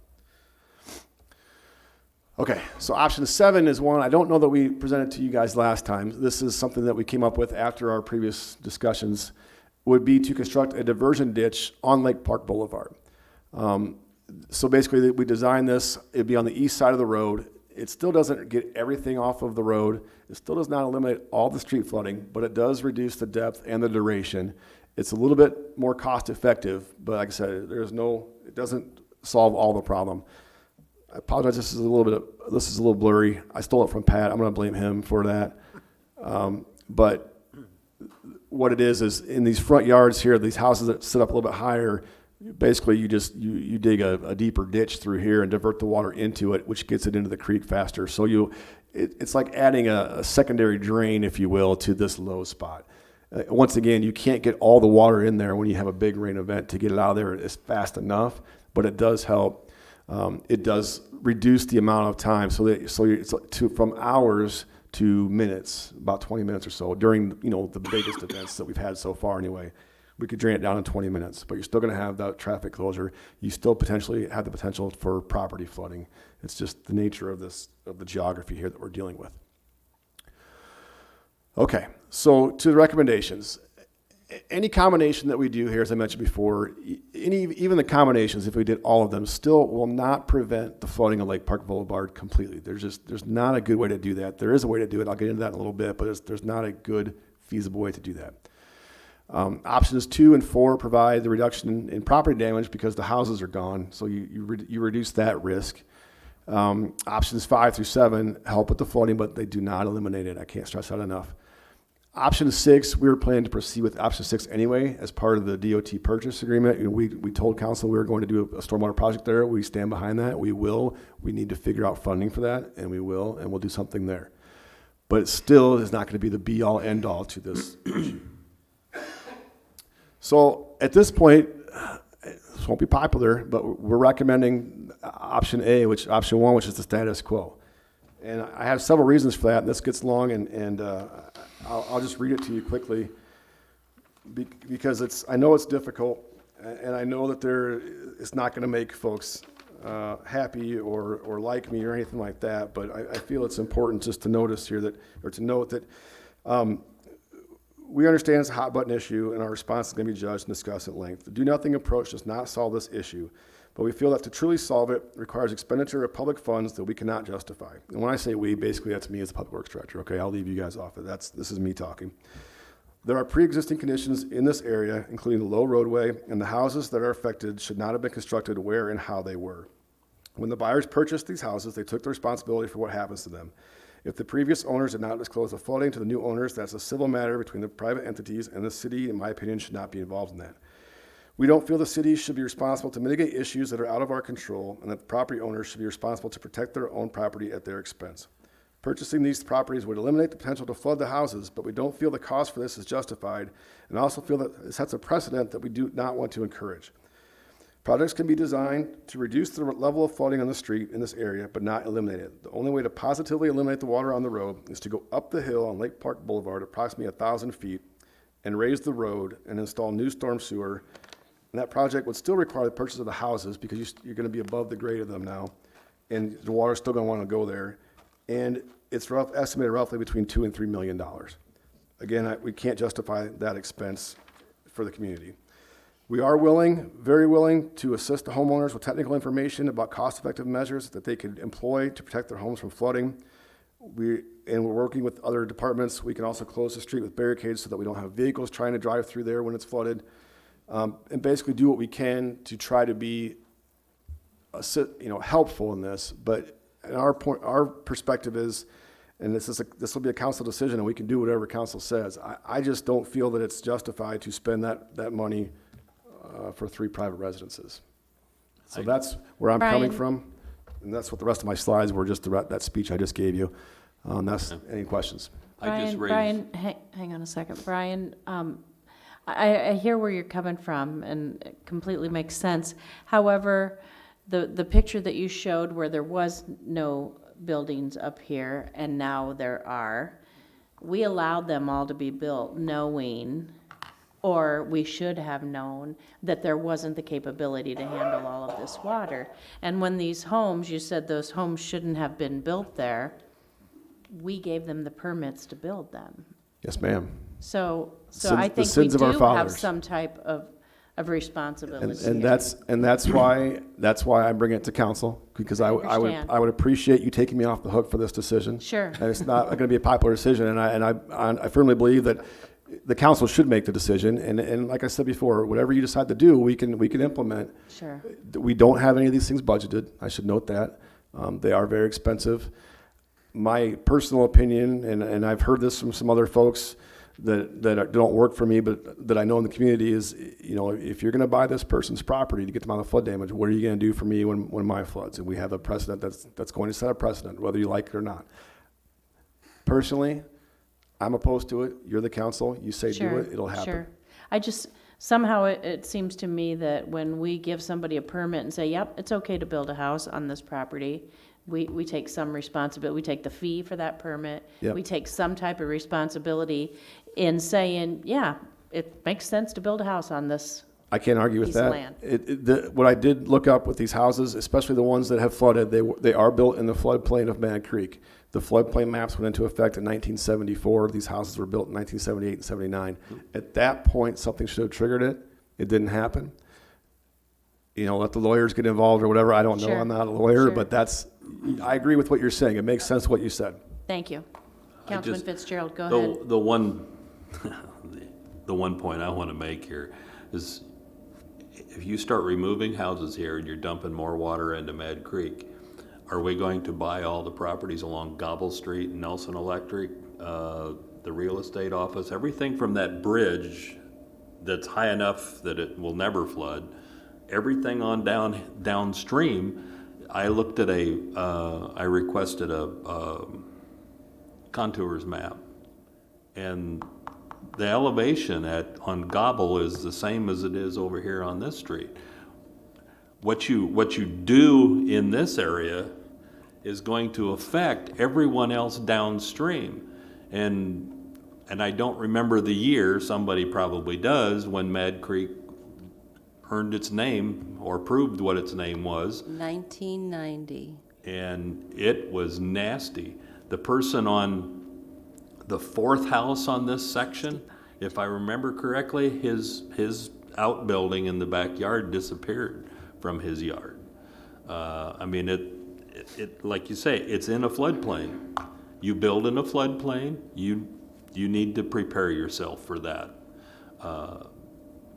Lake Park Boulevard is a good road for a number of years. It's a good access, but it's a low spot and it's going to flood, and so you need to be prepared with that. Councilman Malcolm. So, Brian, let me make sure I followed you. You said that do nothing, but you did also say that the plan was still, because we brought up the DOT building, was to put some sort of flood thing at the DOT process. We just need to come up with funding to do that. Yeah, the do nothing is like today. Okay. I mean, we do have a plan. Well, we don't have a plan yet, but we know we're going to proceed with a stormwater practice on the DOT facility. I don't know when that's going to be constructed. It hasn't been designed yet. We have some plans and some thoughts and some ideas to how that should look and how that can look, but we haven't gotten to that part where we've designed anything yet. We haven't budgeted anything for that yet. So that's out there a little bit. That will help, but it won't fix it completely. Like I said before, I can't fix it completely with what I've got. I don't have the space or the money. We could go up in the watershed farther and try to do some infiltration practices there, but that stuff's already been built. It should have happened years ago, and it should have happened before, 30 years ago. Not something we could fix right away now anyway. We could retrofit, but you're never going to get enough. The reason why I'm asking this is because originally, my understanding that we were purchasing the DOT building because it was going to help with this problem. And it will help, Yeah, and but so- it won't cure it. Well, we found that out after we purchased it. Well, we kind of knew that when we purchased it. No, we didn't. That's As not far what as was I'm told to concerned, us. That's My the understanding was that it was possible, but it was not a given that it was gonna fix it. Well, neither here nor there, we Go own ahead. it now, so I just want to make sure that we're at least actively are trying to use that to accomplish what I understood it was originally being purchased for. And we will. Okay. Thank you. We Councilman just Brackett. need to know the amount, or you and, When we have that design, we'll be able to quantify that and tell you exactly how that was going to work. okay. Go ahead. Okay, so I don't hold you responsible, obviously, for the Thank you. design of the sewer didn't do system it. in that area. You weren't here then. I wasn't here I then. wasn't born then. Rub it in. So, That's no excuse. so there is, there's that. We understand that the system is not built to handle what was being put through it. As has been stated, at some point in time, permits were issued for the houses to be built there. Permits were issued to build all of these other things all along this route. So I do see some responsibility on the city's part to maintain an appropriate sewer system throughout an area that, obviously that's a super low spot and it's gonna flood. I get that. There's really not a true fix for that, short of removing those, raising the road up, putting in all new sewers, all kind. But I do remember, and I will stand on this, that when we voted to purchase that building, and I'm saying this because this was contradicted a moment ago, I specifically asked, will it fix the flooding issue that these homes are having on that street, before I voted yes for that, and I was told that it would. So I understand that we found some other details out after the fact, but that was the premise of which I voted on that purchase of that building. So I would like to see that happen, that, what we can do. I understand it's not the fix that we hoped it would be. I get that. I would like to see that move forward and come back to us for budget consideration as soon as possible so that we can get that rolling. And then we can see, at least from my standpoint, at least then, once that's done and in place, we can see what's gonna happen. Because I do agree that buying those houses out sets a bad precedent, because that's not the right, we need to fix the infrastructure, not buy people's houses. And you mentioned. That's my stance on that. And I don't know, I know there's residents here from that street, and I would be curious to see what some of them have to say about the reservation. I agree. I just wanted to mention, you mentioned maintain, and the collection drainage system is maintained by our staff. It is, we do check it, it is maintained. And so, just so you know, it's not big enough as it Right. needs to be now. I'll take back the word maintain. Okay. And because I didn't want to give the impression that we're not maintaining it. So what I meant was that we don't have a system that's appropriately sized for everything that tries to flow down it. Right. No matter how clean it is or how well maintained it is, which our departments, I'm sure, do a great job at. And just to note, nobody does. You can't design, or you can, but no communities design their storm sewers to take a 100-year rainfall event, because the upfront cost will stop the project. You're talking 48 to 60-inch pipes that are just not feasible in this space. We don't even have the room to do that. We'd be that far below the street. It'd be below the creek level when you build that. That's part of the reason that you don't do it. The second part is that the street is part of the stormwater conveyance when it rains hard. So that part is functioning as it was designed. It's just that with the topography there, it has nowhere else to go. And if Mad Creek happens to be on a flood, when you have a 8-inch rainfall event, it's going to compound, because then it has nowhere to go. Mm-hmm. And that's part of the reason that these houses were in the floodplain, is because somebody recognized that years ago. Unfortunately, it didn't get conveyed to the current property owners, and I don't know how to remedy that, but that's where we are now. That's the. Why don't we take a break and let Real quick, Your Honor. our folks. I've had my hand up. Go ahead. There's the upstream study on Mad Creek for the potential to create upstream mitigation. On Mad Creek. On Mad Creek. But not necessarily for this area. Not necessarily for the water that's coming down Lake Park Boulevard, but it would have the potential of reducing the flow that's coming down Mad Creek, which would alleviate or reduce the amount of time that the water is traveling and down Lake Park and out into Mad Creek. There's potential there for that. Yeah. So that hasn't been mentioned tonight, but there is that aspect of it as well, which will improve the time. So that, in combination with other, the DOT project or whatever it may be, can help or will help at some point in time as well, if we can identify how we can slow that water down upstream before it gets to this area. That way we don't flood out Gobble Street if we dump a bunch of water in right there. I've got a couple more council that want to make some comments, but before that, I'd like to hear from the homeowners on Lake Park Boulevard that might have some kind of an impact on their comments as well.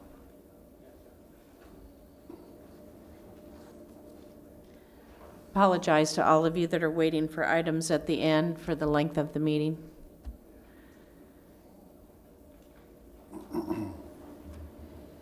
just another Thursday, right? Pardon me? It's just another Thursday, right? We put too much on this agenda. Hello, my name's Please Dustin state your Ballard. name and address. Yeah, Go 715 ahead. Lake Park Boulevard is where I live. Thank you. So we've had 2 floods in about 6 years. A year ago from Labor Day, this past Labor Day, and 5 years ago from 2014 of July 4th weekend. So first of all, I appreciate you guys even entertaining the idea of looking at fixing the issue. It means a lot to us on Lake Park Boulevard, the 3 houses that are affected by the flooding. What we have a hard time dealing with on the comments that we've heard tonight is, yes, we bought our houses. However, it was never relayed to us that there would ever going to be drainage issues, water issues, because it never happened with the previous owners or the previous owners of those people or the previous owners of those people. The last time it flooded was 93? Does that sound right? Mad Creek? The big one. 90. So my problem is you're basically saying that you're not going to fix an issue that you know is a problem, and you're just saying the 3 taxpayers that are stuck in these houses, you're just going to have to deal with it or figure out a way to deal with it. I mean, that's not fair to us. You know, we just got our assessed values back in the mail not too long ago. So you're basically telling me that I'm paying taxes on assessed value on a lower level of a house that's finished, that's a living space for us. I'm paying taxes on that, but I'm not able to use it. Thank you. So, I mean, that's the Yes, big thing for my, I mean, that's, so I'm paying, it just doesn't, it's hard to swallow when you're telling me that I have to pay taxes on something I can't live in. Plus, the things that we've lost during the flood, I mean, we've lost numerous personal items. My wife lost her wedding dress because it was coming up through the sewage, through the first flood. It came up through out of the toilet, out of the bottom of our shower. We lost a grand piano that we inherited from her grandfather. We lost several things. So those are things that we can never get back. And for you to say, and for him to say that, well, they accepted the responsibility by buying their house, that's not a fair statement, because we didn't know. I mean, if we'd have known that this was an issue, we might have second guessed buying that house. Sure. Can I ask when you bought your home?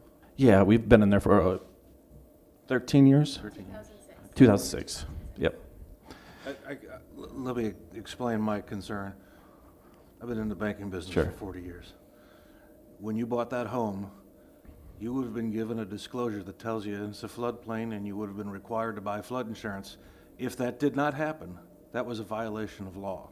It did not happen. We were It never come from the lender. we were never told we had to buy it. You've never had flood insurance? We've never had nope. Never told that we were ever had had. Mortgage on your home? Yes. That is a violation of federal law. That is another problem. But you should have known, is what I'm telling you. Yeah.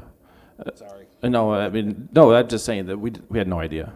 Yeah. So, you know, like I said, Melinda lives next to us, and she can speak to what but we do have videos, pictures of stuff if you guys are welcome. I sent a video to Kelsey. So just to put it in perspective of the people out here, 3 weeks ago we had a major rainstorm. I don't know if you remember, it was on a Saturday night. Or Sunday morning. We had to wake up at 3 o'clock in the morning. I literally set my alarm because I saw the rainstorm was coming at 3 o'clock in the morning to get up and move my vehicle across the street, up a ramp or up the driveway across the street from us to avoid our vehicles from being flooded. We've lost 4 vehicles in 2 floods. And on top of that, we had to save the life of a teenage girl who wasn't smart enough to know that she needed to turn around. Instead, drove right into the flood, and we went out and pulled her out from her car to make sure she didn't drown. That's how bad it gets on our street. Thank you for sharing. We appreciate it. Go ahead. Melinda Peterson. I reside at 719 Lake Park Boulevard. We purchased our home in 2014. 1 week after our house closing, it flooded. So that was exciting. Do you have flood insurance? We do not. We did initially have it because we were told about Mad Creek, so that was the concern. Mad Creek has never flooded the whole time we've been there. Hasn't even gotten halfway full. So the flood is not from Mad Creek. It's Correct. from rainwater It is coming the down. street fills up and then comes up our driveway and into our homes. And flood insurance, doesn't cover next to anything. It'll give you drywall, won't give you the screws, it won't give you the tape, mud to hang the drywall. Doesn't cover mold remediation to fix any of that. Covers the furnace, but our garage was ruined. None of that's covered. All of the boxes that we had of personal belongings, because we were in the middle of moving in, ruined. I mean, there's things you can't, so thousands of dollars that we still have to pay for after we've paid thousands of dollars for flood insurance. So, I mean, flood insurance is pointless, basically. And it's really difficult when you have no control over it, and the issue is a city-based issue. The storm drains that are there are not adequate, and they cause the flooding. And it's frustrating to hear that nothing should be done according to Public Works. We appreciate you guys coming down here and sharing with us. As I said, I understand. My Aunt Jenny and Uncle Mickey lived in one of those houses at the bottom of Lake Park Boulevard, right next to the bridge with the green belt behind. And as a teenager, I helped clean up their basement many, many times. And there's been other issues throughout the community with storms, sewers, which is why we're doing the separation project right now as well. So I've seen it and been there and had it happen in our own house as well. So I understand. Anyone else have any questions before they sit back down? I would like to add that Yes. it's not about us wanting our houses bought out at this point. We just want it fixed. I mean, But the storm sewer to be able to I want it accommodate. fixed so I can fix up. I haven't fixed up my house since the second flood. I refuse to, because what's the point of fixing something to have it happen again? So until it's not guaranteed, but at least we can say, hey, yeah, there's an attempt to make this fix, then I'll fix up my house and then I'll try and sell it. However, there's a 99.9% chance I'm not going to be able to sell my house. And if I do sell my house, the house that I paid $144,004 for 13 years ago, I may get maybe 60% of that, because the city doesn't want to fix the issue. Did you have a question? Anybody have a question for the homeowners? Thank you. Brian, I think there's a couple council that would like to ask you a couple questions. Councilman Harvey was next. Can you put another graphic up there? Sure. Right. Is this thing, okay. I told you I wasn't going to be popular after this, and believe me, I don't take this lightly. I'm not trying to cause any emotional distress. I'm not trying to be rude or anything like that. I'm trying to put together a proposal that I feel is equitable for the community, and it's not an easy spot to be in, trust me. Which one did you want? The diversion canal.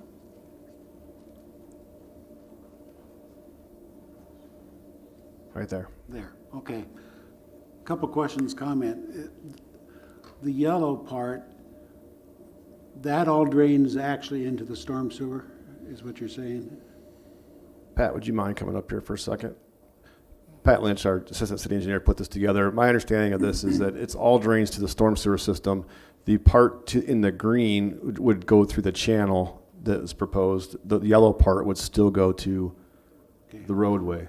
That's what I was trying to get clarified. All the green goes down that existing stream? Yes. Right now it does. Right, which, and, yes, and if you, it's hard to see, but that goes into the storm sewer right here. Right. So it's in this pipe. So by the time it starts to rain, if all this water in pervious area is going into this pipe, the pipe's full. So it can't go anywhere. And we acknowledge that. We know there's a problem there. And don't get me wrong, it's not that I don't want to fix it. The fix is incredibly difficult and incredibly expensive, and that's my point, is how much, where do you prioritize that? That's where I have to come from. Let me re-ask it so you can state again what you said half an hour ago. If we did that diversionary canal, would any of the green get into the storm sewer then? And the follow-up question is, if we did the diversion canal, would it ever get deep enough on Lake Park Boulevard to continue to flood those four houses? We can't say for certain that it never would. That's the problem. We have big rain events, and you may always have another bigger rain event. Right. So what we're trying to accomplish is get the most out of there that we possibly can. So I think if you read on the side there, it's lower. I'm reading off the red on the right-hand side of the text. The flooded area is lower than existing condition by about 1 foot, and it never reaches overflow. What's the overflow part? Can you explain that? The overflow is the top of the bowl before it runs into Mad Creek.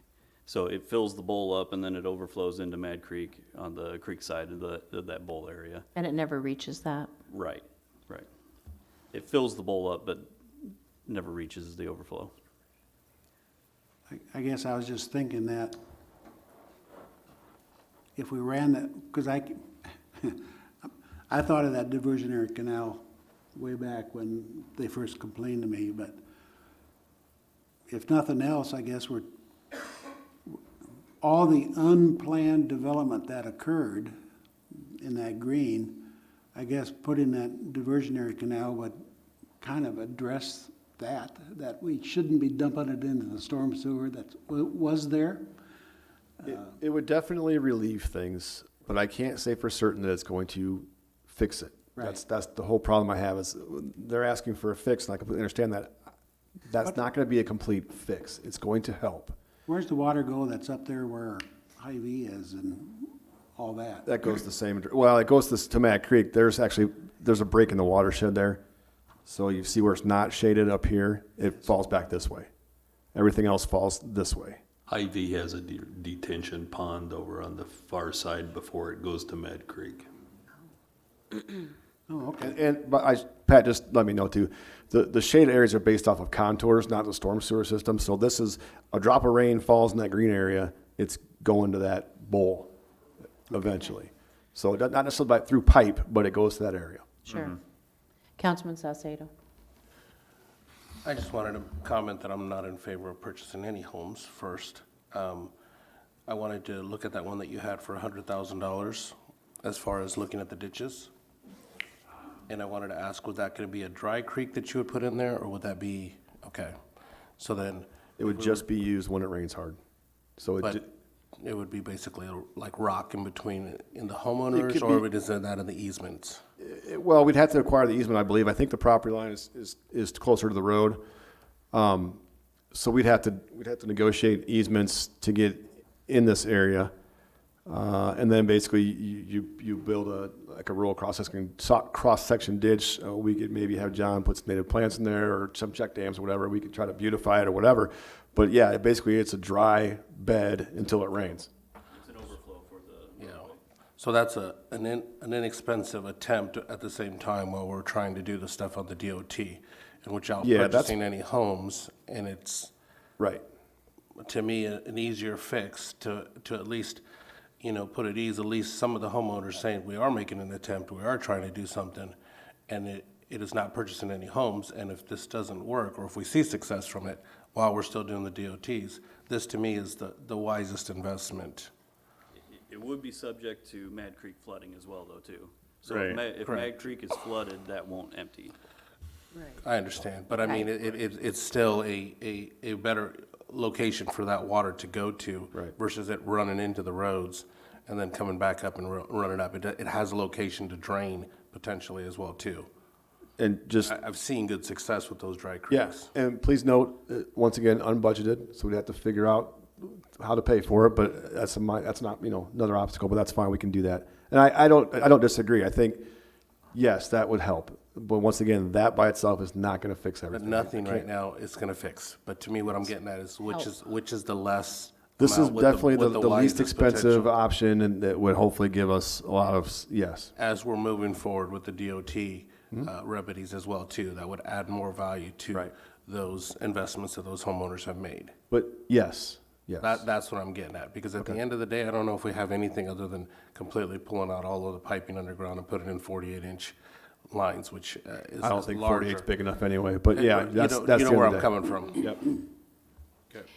We've known it's been a problem for many, many, many years, and we've just kept putting it off. It's time to do something and work towards at least helping the situation. So, What I've heard tonight then is we will try to expedite the plans and cost estimate for the stormwater basin project at the DOT facility.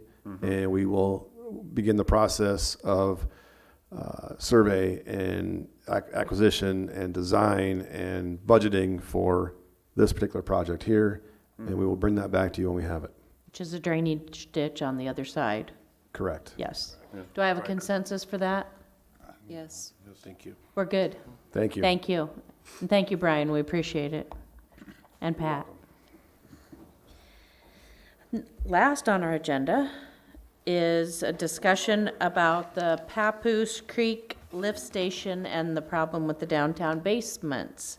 John Cook. Good evening, everybody. Good evening. Sorry to be the last one to keep everybody here tonight, but I hope I have some better news for everybody than we've had. I think you're why everybody is here. Is that right? Yeah. Oh. It all flows downhill, John. Bless you. How did it do that? Start at the beginning. Okay. Good evening, everybody. Mayor, Council, John Cook, Director of your Water and Resource Recovery Facility. I'm going to talk a little bit today and why. Do that again. A little bit about the Papoose lift station. We're going to give a little history of some things as well. I know you're all dying to know the history of wastewater treatment, so I thought I'd throw that in for everybody because it is something that everybody is so interested in, I can tell, especially at 9 o'clock in the evening. Permit requirements that we have, some of the design flows that we have for Papoose, current work and everything else, the plans that I have for that, and then some future developments for that. So, of course, the issue with Papoose lift station is the biggest lift station we have in town. It's right down on the riverfront, and it carries probably 90% of the flow from the city. And the big issue that we have at the current moment, why we're all here tonight, is because it does end up, during certain conditions, it can back up some basements for some businesses and people and residents along the riverfront. So we're going to kind of go over some of the remedies that we've come up with for that. But of course, why are we all here? The timeline of treatment, how did this all come to be? I just always like to throw this up. I never like to lose an opportunity to give a little education. About what we're all doing here. We go back to 3500 BC, and we could see these things starting to happen in wastewater treatment. You find them in archaeological digs and everything else like that, all the way through to where we know the Roman aqueducts came along, and then we get all the way up, if you look to 1972, which is why we're all here tonight, because of the Clean Water Act. The Clean Water Act permitted these things for the first time, really, in the history of wastewater treatment, and that is where our permit comes from and the reason why we have some of the issues that we have today. So if anybody wants to go over that later with me, I'll stick around and give you the whole in-depth history of this, but we won't do that tonight. I just think it's interesting. 3500 BC. Yeah. 3500 BC, we'll go all the way back. Wow. I think your humor might have played better if we weren't here. Yeah, if I'd been first, maybe so we'd all been a little 7:30, bit it more would have been active for that. funny. So what we're operating under is what we call the NPDES, or the MPDES permit, National Pollutant Discharge Elimination System. It's a 5-year permit that comes from the DNR. It was coming out of the EPA 1972 Clean Water Act. It authorizes the outfalls. This means the places that we are permitted to discharge water into the receiving streams of whatever receiving streams we happen to be discharging into. It sets our effluent limits. It tells us what kind of samples to take for these discharges and the design capacity of the treatment facility. It also outlines a CSO 9 minimum controls, and that's the big part of why we're all here today as well. These 9 minimum controls, I didn't list them all. A lot of them are just about maintaining the system, monitoring the system, and things of that nature. The 3 that are really important, though, I think to us is that number 2 is the maximum use of the collection system for storage to reduce magnitude, frequency, and duration of the CSO. CSO being a combined sewer overflow. That means you take stormwater, you mix it with sanitary wastewater, which is what comes out of everybody's homes, and you discharge it into the environment. And those are no-nos. That's why we're having this giant separation project, that we are separating those so that we no longer have combined flow of sanitary wastewater and stormwater going into the river. They want us to use a collection system to hold as much of that as we possibly can. That means if it backs up into Papoose Creek, so much the better according to our permit. I know that doesn't make everybody happy, it doesn't make me happy, but that's exactly what they're asking us to do. Number 4, the maximum flow to the POTW. That's my treatment plant, your treatment plant, I should have said, sorry. For treatment during wet weather conditions to reduce magnitude, frequency, and duration. Notice the word maximum of flow. That means we have to pump absolutely as much as we possibly can at all times, no matter what.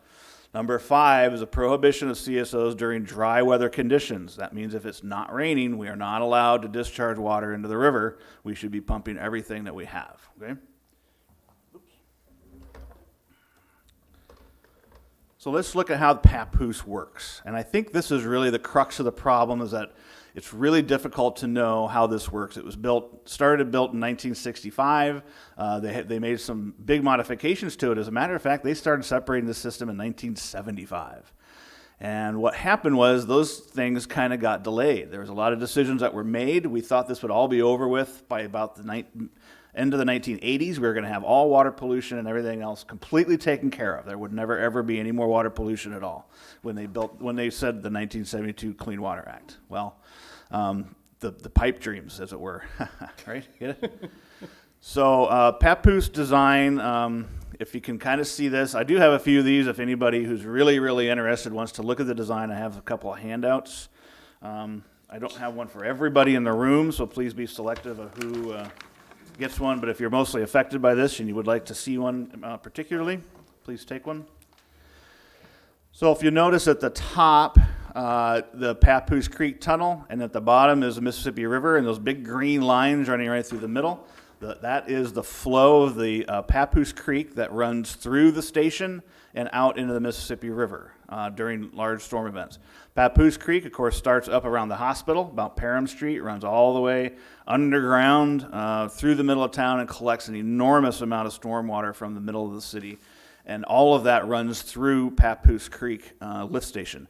And believe me, if you're in that station when it is really, really raging, you cannot hear anybody standing right next to you yelling at you. It's really, really loud. The amount of water going through there is actually very, very impressive. Now, if you look during dry weather, that means it's not raining. On the right-hand side, you see that dashed line with the red arrow through it. That is a pipe that was put in 1975. It runs along the bottom of that intercepting chamber that we have there, and it goes into the wet well, if you notice, on the right-hand side. Wet well is where the pumps are located, and we can pump that to treatment. The other portion that comes in on the upper right-hand corner, you see it says 36-inch interceptor, the other dashed little lines that comes in. It's the red arrow, it makes a turn into the wet well, and we pump it to treatment. So those are the two lines that are actually separated already. These are the lines that have actually been gone through all over town. The only thing that comes to it is the things that come out of your houses and your businesses. Nothing else, no stormwater comes into those where the red arrows go, okay? Now here comes the rub. That yellow piece of it over there called a sluice gate, if you notice.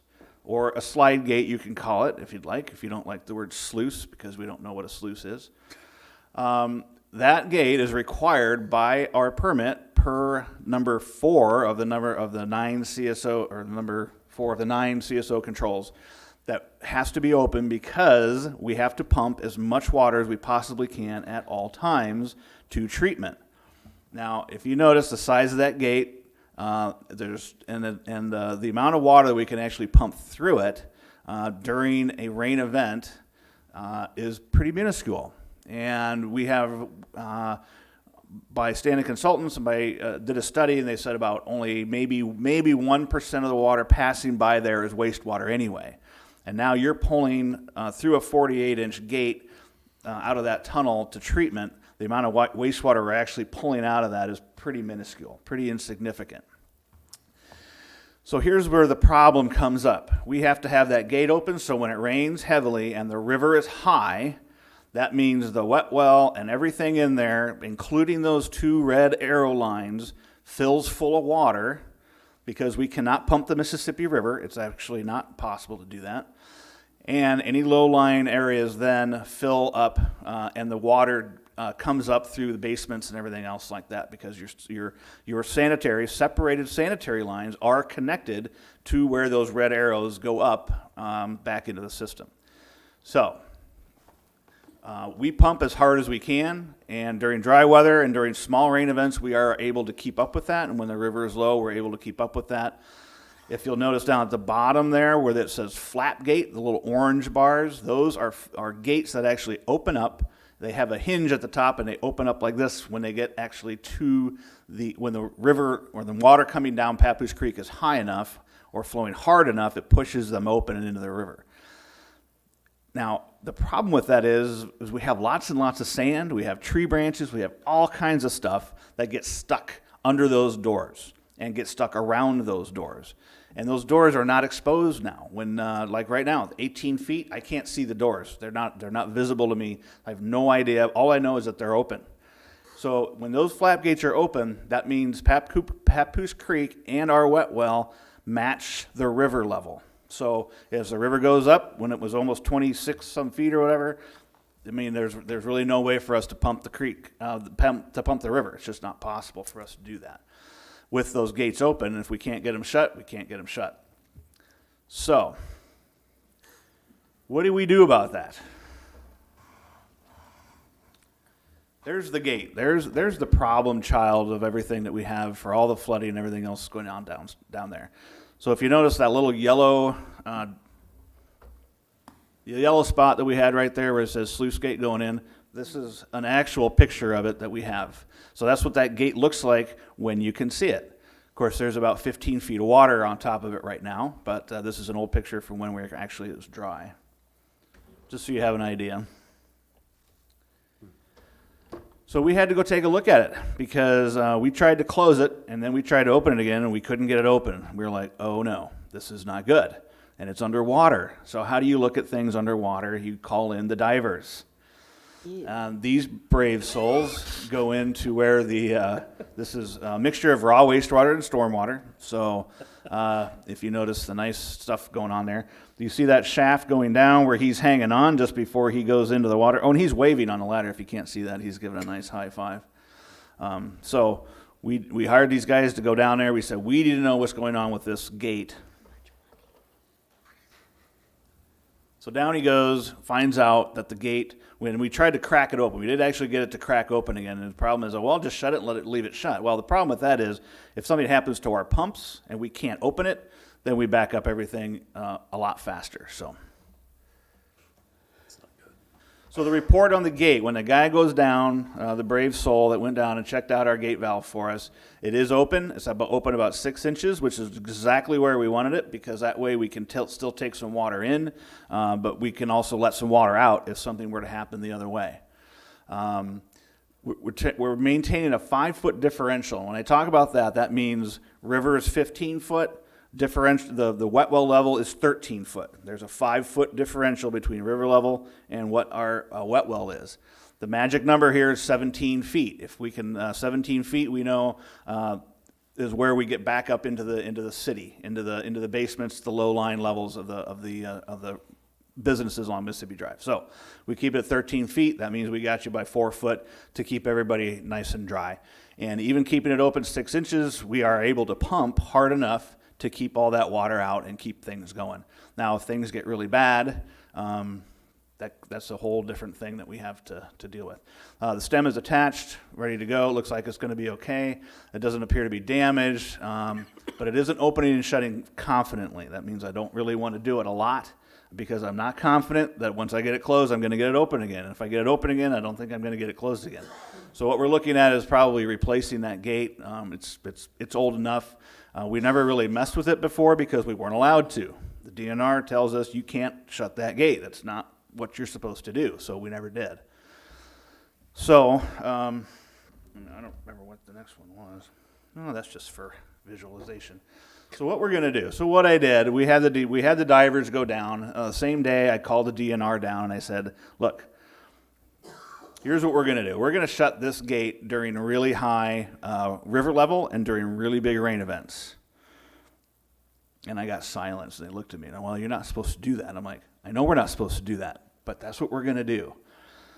So this is kind of the asking forgiveness instead of permission level at this point. I've kind of made it an executive decision to say the DNR may not be happy with us at this decision. They did agree that that would save personal health and property by doing that. They understood the physics of it.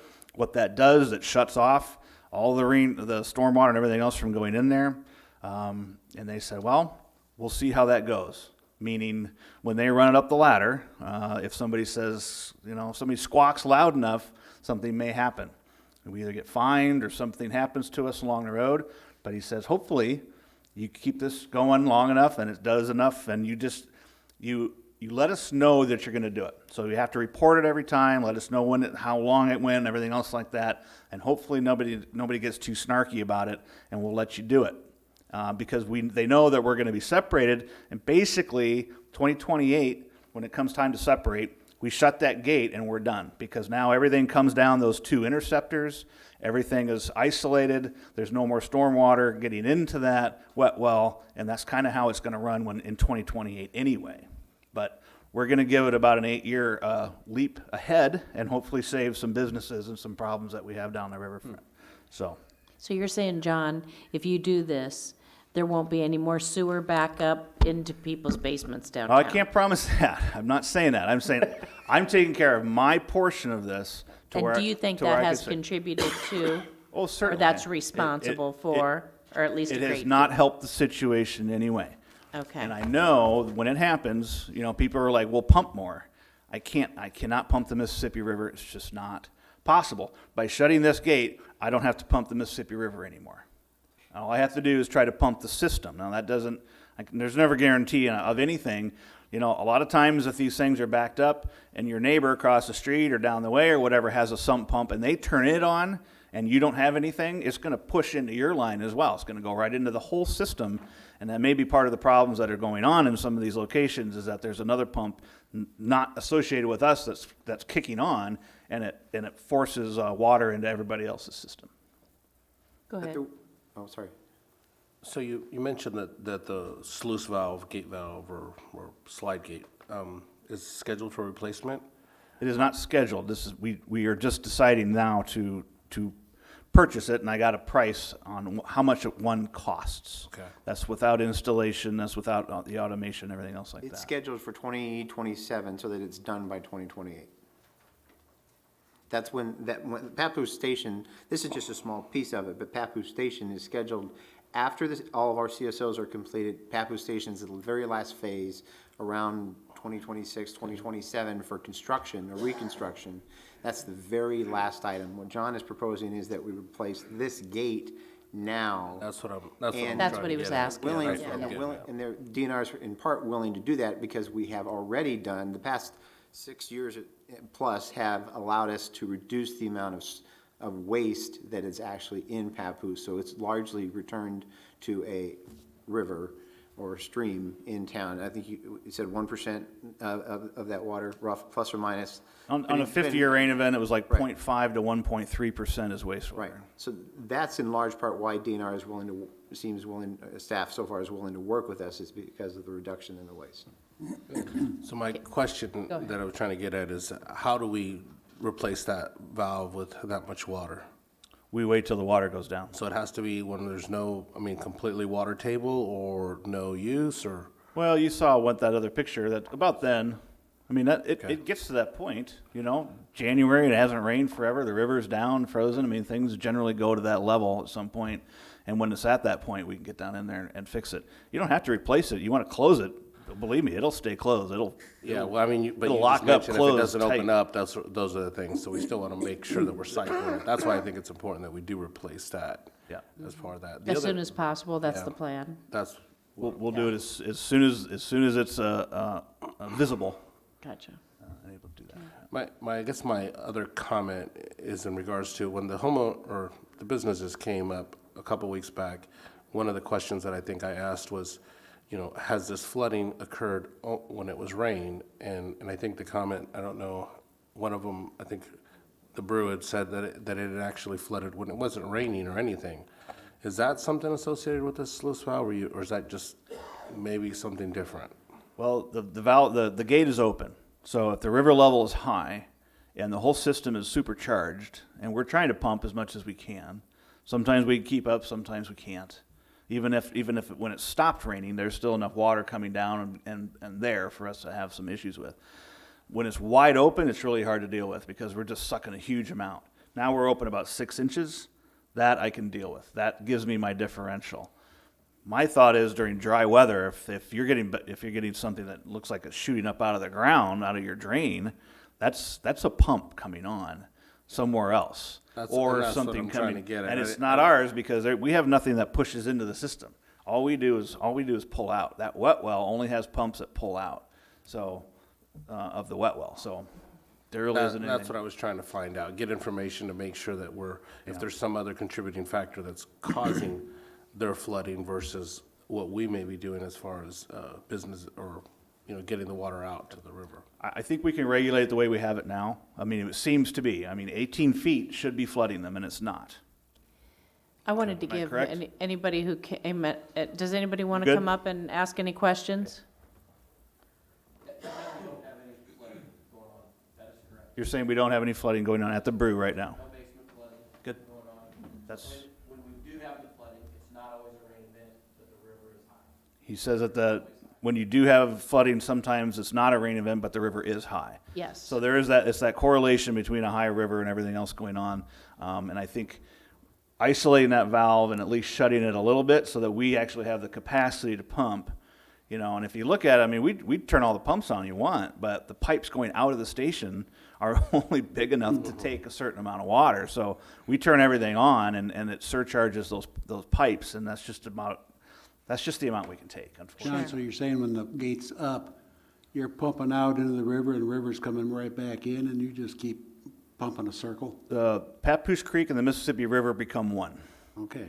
They become the exact same thing. They go the exact same height. So you basically might as well throw a pump out in the Mississippi River and pump your heart's content. And there's about 44 million gallons a minute going by. Mr. Dirks, did you want to come up? No, I'll just ask a couple questions. Well, I would, if you don't mind, I would need you to come up so the folks at home can hear you. Sorry. They'll be calling me later saying, we couldn't hear any of that. I'm just interested as to where is this sluice gate located? Is it on Sycamore and Mississippi Drive? Or is it? This is, hold on, let me get to the microphone. I got you. So this Papoose, the Papoose lift station, you know where the Papoose lift station is? It's on the riverfront. It's, So it's on the, past the railroad tracks? Big building. the railroad tracks are back, are, Okay. yeah. You are, What are these gates on Sycamore and Mississippi Drive that they close when the river gets high? Manually? Stormwater, yeah. and at what point are we now closing those? 21 feet. So that's gone up a couple feet since the reconstruction of Mississippi Drive. Good. So we've gained a few feet. Right. But another problem is just to deal with the rainwater during a rain, Mississippi Drive and Sycamore floods pretty deep, over 2 feet. And traffic still goes through there. It seems like we can't get down there quick enough, or they don't try to block off Mississippi Drive when it's underwater because of a heavy rain. So I was listening to them say, well, when Lake Park Boulevard is gonna flood, they're gonna block off the street. Well, I hope they get there a lot quicker than they do on Mississippi Drive, because it doesn't happen. By the time they get there, it's really bad. Thank you, Mr. Dirks. Is there anyone else in the audience that wanted to give a statement or ask a question? Council? We inspected the flap gates too. Okay. In case you're wondering. Had a Okay. diver on that side. So these are just kind of some of the other points that I had. what we told the DNR, we're protecting public health in this, and that's, that we're just gonna do it. I didn't ask permission, I just kinda told them this is what we're gonna do, and we'll see how they respond. So far, they've vocalized agreement that that's okay to do. Were you surprised to find that the lift gate had an issue? The sluice gate? Sluice gate didn't have an issue. Oh, you mean, well, when The one you're gonna when we put it replace, down, and yeah. yeah, we were kinda worried that we couldn't get it back up again. We did get it to come back up again, but the gate doesn't have an issue. The gate's always been open as it's supposed to be, so. There's some other stuff here, but I know it's late. Nobody wants to hear about this stuff anymore. Anyone else? I just wanted to make a Go. comment. Go ahead.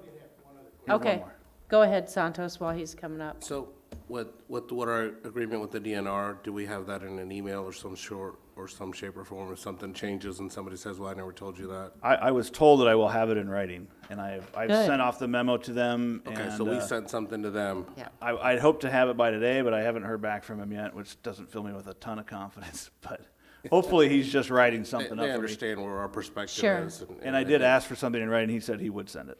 Good. Great, thank you. Mr. Dirks? Okay, I have one other question. This bar screen wet well, this screen, has that ever plugged? I heard that. Plugs all the time. Okay, and does it clean?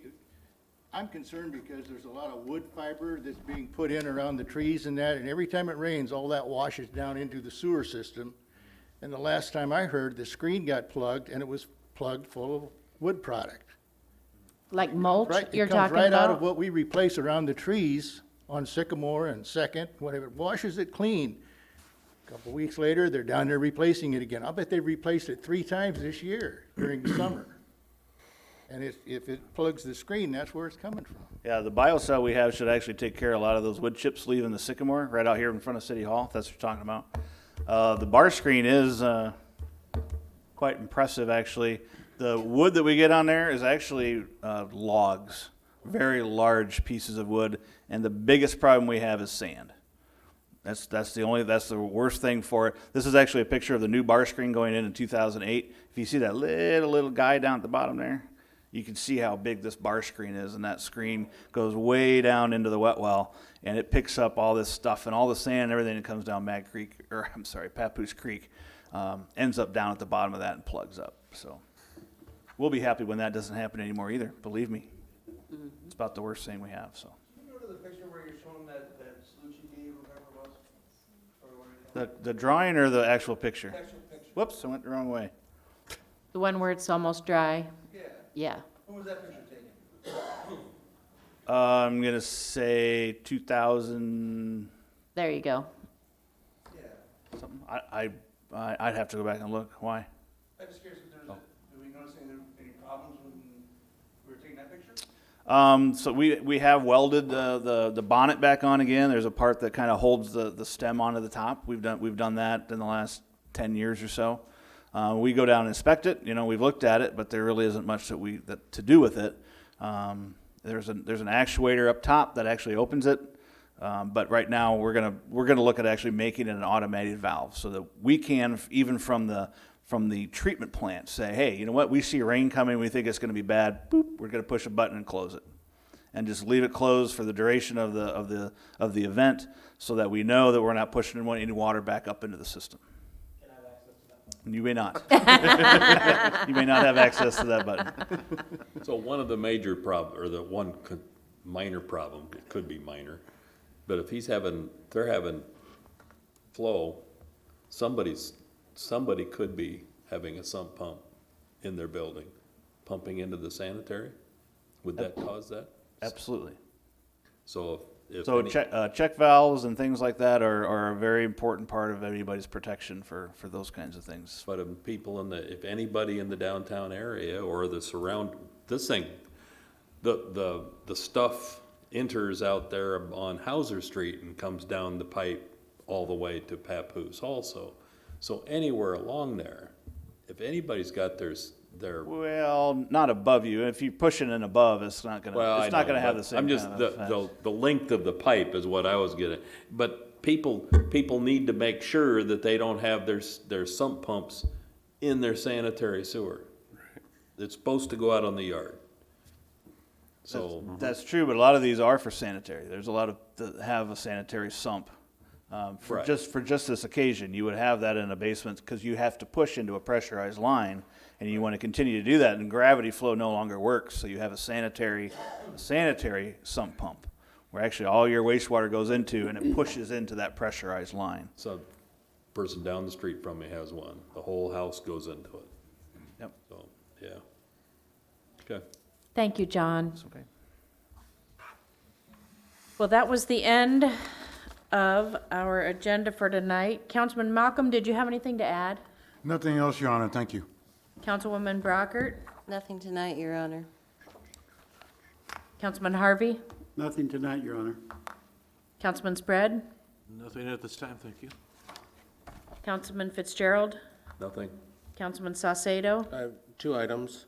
One of them, I'd gotten called in regards to city vehicles, recreational, maybe Parks and Rec, ATVs, and for golf carts, not having orange placards on the back of them. And we're driving, going back from Musser Park, maybe going to parks. And my other question when I got called on that is, do we normally placard or identify, our golf carts that we're utilizing with the City of Muscatine sticker? Because they said that they saw our backhoes or our equipment driving around through the city or our trucks, but we don't really identify that, and they don't really know who that would be. So if we could follow up on that particularly, You're talking about city equipment? City Didn't equipment. have the slow-moving vehicle thing? doesn't have the orange placards on the back, and they're driving around from, different parks and whatnot, which is, obviously it's probably just a communications things. And do we identify them? Because there's, obviously, I think they just don't know who it is, and they probably, some are help or, different employees, and I don't know. When I asked, I didn't get that information from. The vehicles should all be identified as City of Muscatine. They should. But do we do but I'll that get for you an like answer. even the little, Well, the ATVs, utility vehicles that they're using for moving around? not the ATV vehicles, especially the ones downtown watering the plants or such. Yeah. Yeah. Okay, but at least the I'll orange get you an placard, answer. we Yep. probably should have that, I'm thinking. My last item is just a big piece to vote for October 11th for our water tower. This is something that if you can vote on by tomorrow, we will get $30,000 to put a pretty good design from a local artist on our Iowa artist, I guess. And I think we are winning, I think. So we still definitely need to get those votes out. And we have till tomorrow, I think, at 5 p.m. That's all I have. Thank you. Councilman Brackett? Just wanted to announce that I have postponed until spring the Soapbox Derby for this year. Ran into a lot of issues, did not want to have an unsafe event, so we moved that to spring. And am looking for some additional members to be on the planning committee for that. So if you're interested, reach out, and look forward to also partnering with another event that would be going on at the same time when we do that. So if there's any events that are looking for some additional activities to go on, just get a hold of me. Thanks. And staff, did you have anything? Not anything new, just a lot of good information. Long night, but I think it answered a lot of questions, or at least we got a lot of information out there for some thought. I just had a question. There was a press release that went out yesterday from the city. Do those get approved by you as the city administrator before they go out? Vast majority do not. Most of them are smaller ones. Did yesterday's? Which one? The I don't one believe I approved regarding any. merge? No. You did not approve that? No. Okay. Is there a particular issue with it? A few. I just wondered if you had approved it. No. And lastly, I would just like to share, I've had a couple different people call and ask about leaf pickup, which is just about right there on us. And that'll be starting October 14th, and if you go on the city's website or Facebook page, you can see the flyer that explains how that all works. Thank you so much, everyone, for coming. We know it's been a long night. We appreciate you being attentive. Do I have a motion to adjourn? Move close. We're adjourned.